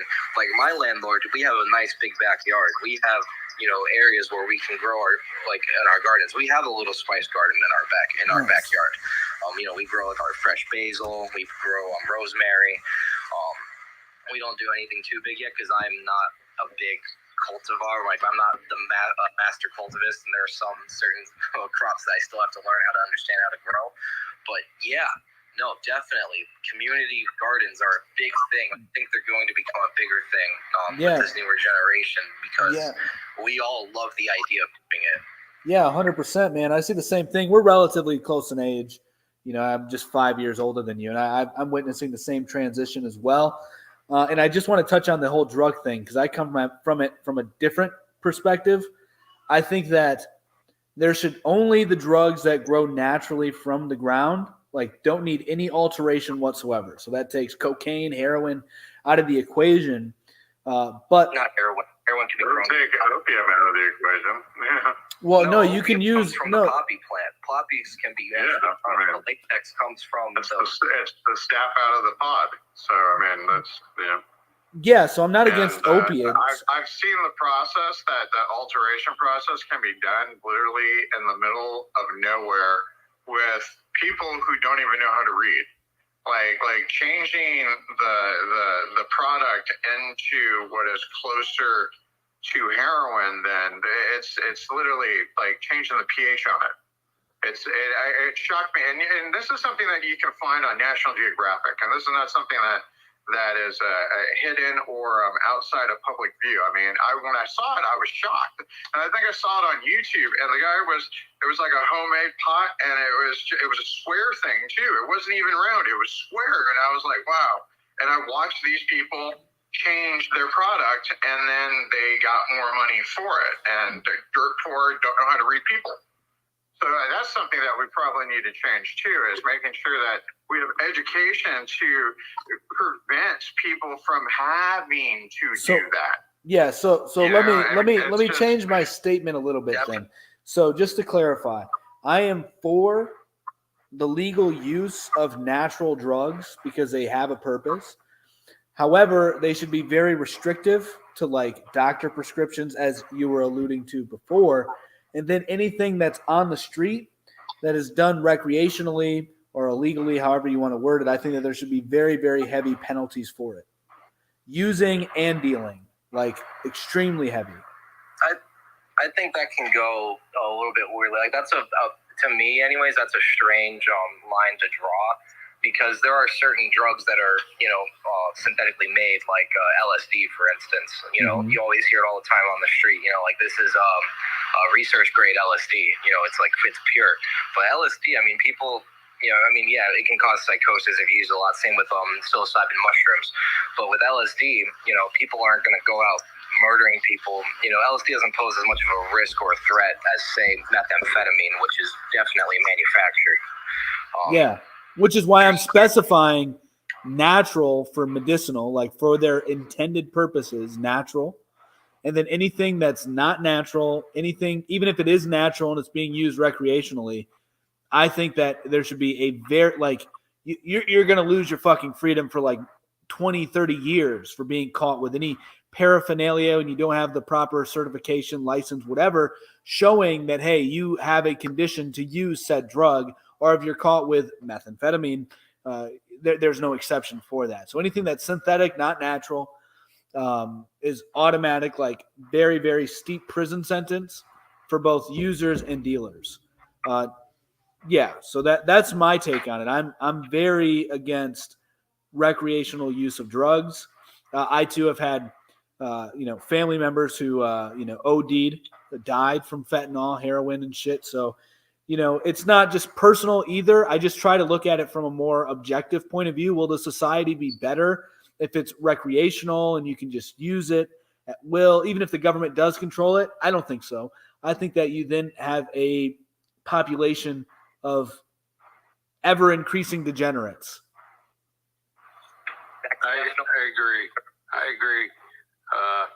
We got over 100,000 this year killed by fentanyl. Right.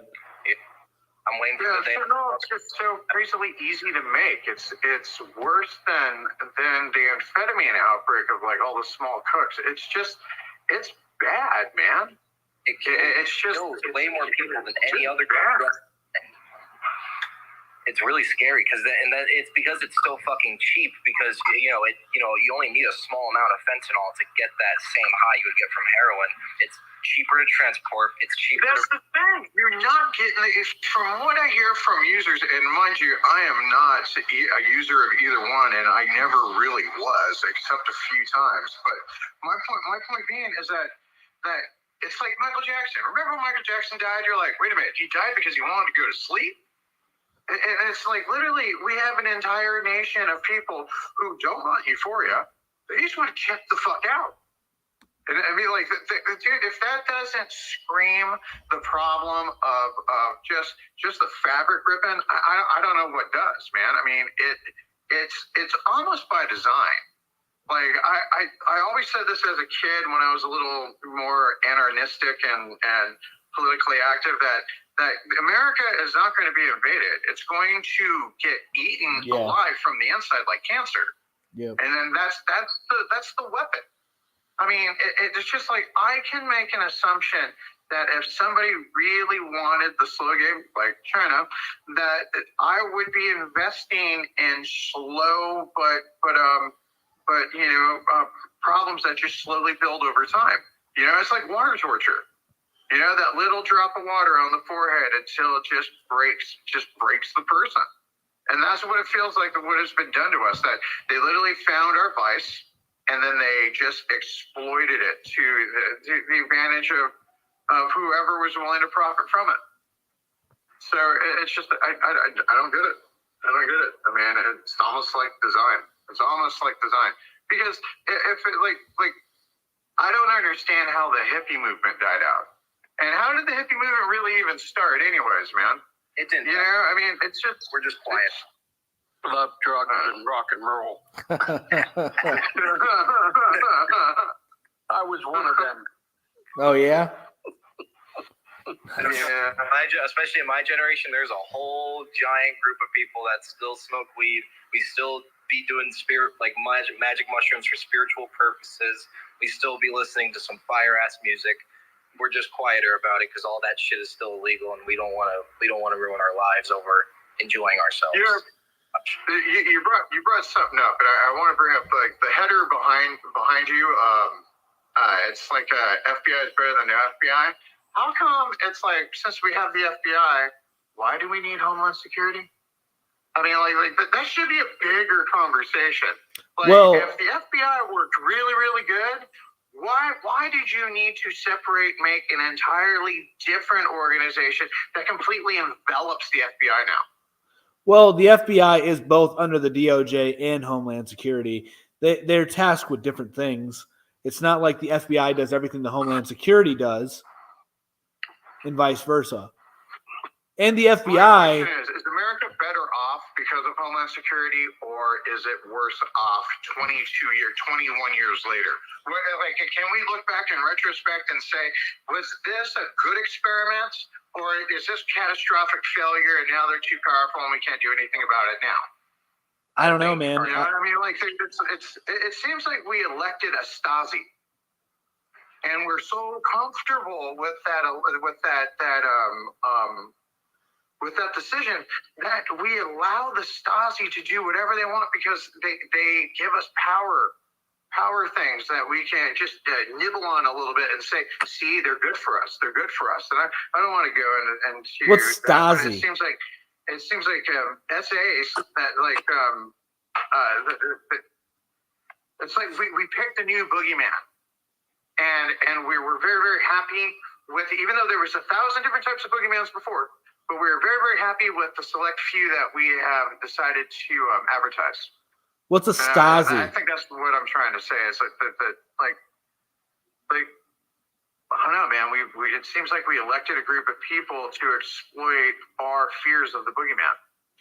I think your Homeland Security thing goes way further than just Homeland Security. I think that just the spending that we use, like all the taxes that we funnel in for Homeland Security, even national defense in general, is just outlandish. Like right now, they have offices all over the world. So trust me, yeah, outlandish. We're in a relative time of peace right now. Why do we need to spend $800 billion on national defense? Like that money could be going to us taxpayers in the form of like different social, like better like roads. Like here in Pennsylvania, our roads are fucking ass. Like that could go towards better roads, could go towards better infrastructure, could go towards maybe some expanded healthcare like benefits, because you know how and that's a whole another topic is the healthcare fucking thing. But in general, national defense, what we spend on and what we've allowed ourselves to get comfortable with spending on it has just. It's skyrocketed out of control, 100%. I agree with that. I agree. It's like when I realized that Homeland Security was in just about every country other than Venezuela on the Americas. Like I think that's the only place that they don't have an office is in Venezuela. And it's just like we don't do anything with the politics in South America unless it affects our politics up here. So aren't those offices just there to scare the locals into doing what they want, or they threaten to leave? And so then you not just get the United States citizens behind Homeland Security, you're getting everybody that they've bullied behind them too, because, well, now they don't know what to do without them. You know, it seems weird. It's like when I realized that Homeland Security had an office in Buenos Aires, I was like, we don't do shit in Argentina. You know, like why would it even be there? You know, and then I went on Wikipedia and realized that they have one in just about every country. And considering that we had developed dictators down there, you would think that they would be unwelcome to our presence. But they're just not too to afraid. Not to talk about Venezuela. Venezuela has a vicious dictator, and inflation is all-time high over there. That's by design. That's by design. That's you know, some people look at COVID as being a bioweapon. That somebody who didn't really have much weapons to begin with utilized what they did have, and either backfired or worked brilliantly. I think that's literally an economic weapon. It's just a weapon. That's the way that I reduced that to one word, but yeah, a weapon. It's a war tactic, is what I'm trying to say. Yeah. I mean, I get the points you're making against, you know, the Homeland Security, the FBI. However, there are like really good entities inside of the FBI and Homeland Security. I mean, for instance, like Border Patrol Agency is under Homeland Security. Not that they need the Department of Homeland Security, but to have I would say to have an institution in which there's a hierarchy formed and a chain of command is better than not having said institution. And as far as the FBI goes, I mean, they are handling different things, as I've already mentioned. And there are a lot of things by design. Like, I don't disagree there, but I don't think that we can point that all to man. I believe that there are it becomes more spiritual than anything when you look at the highest levels, in my opinion, as far as the things that are being done by design. I don't know that any human being can have grand plans go exactly as they would like them to be for 100, 200 years.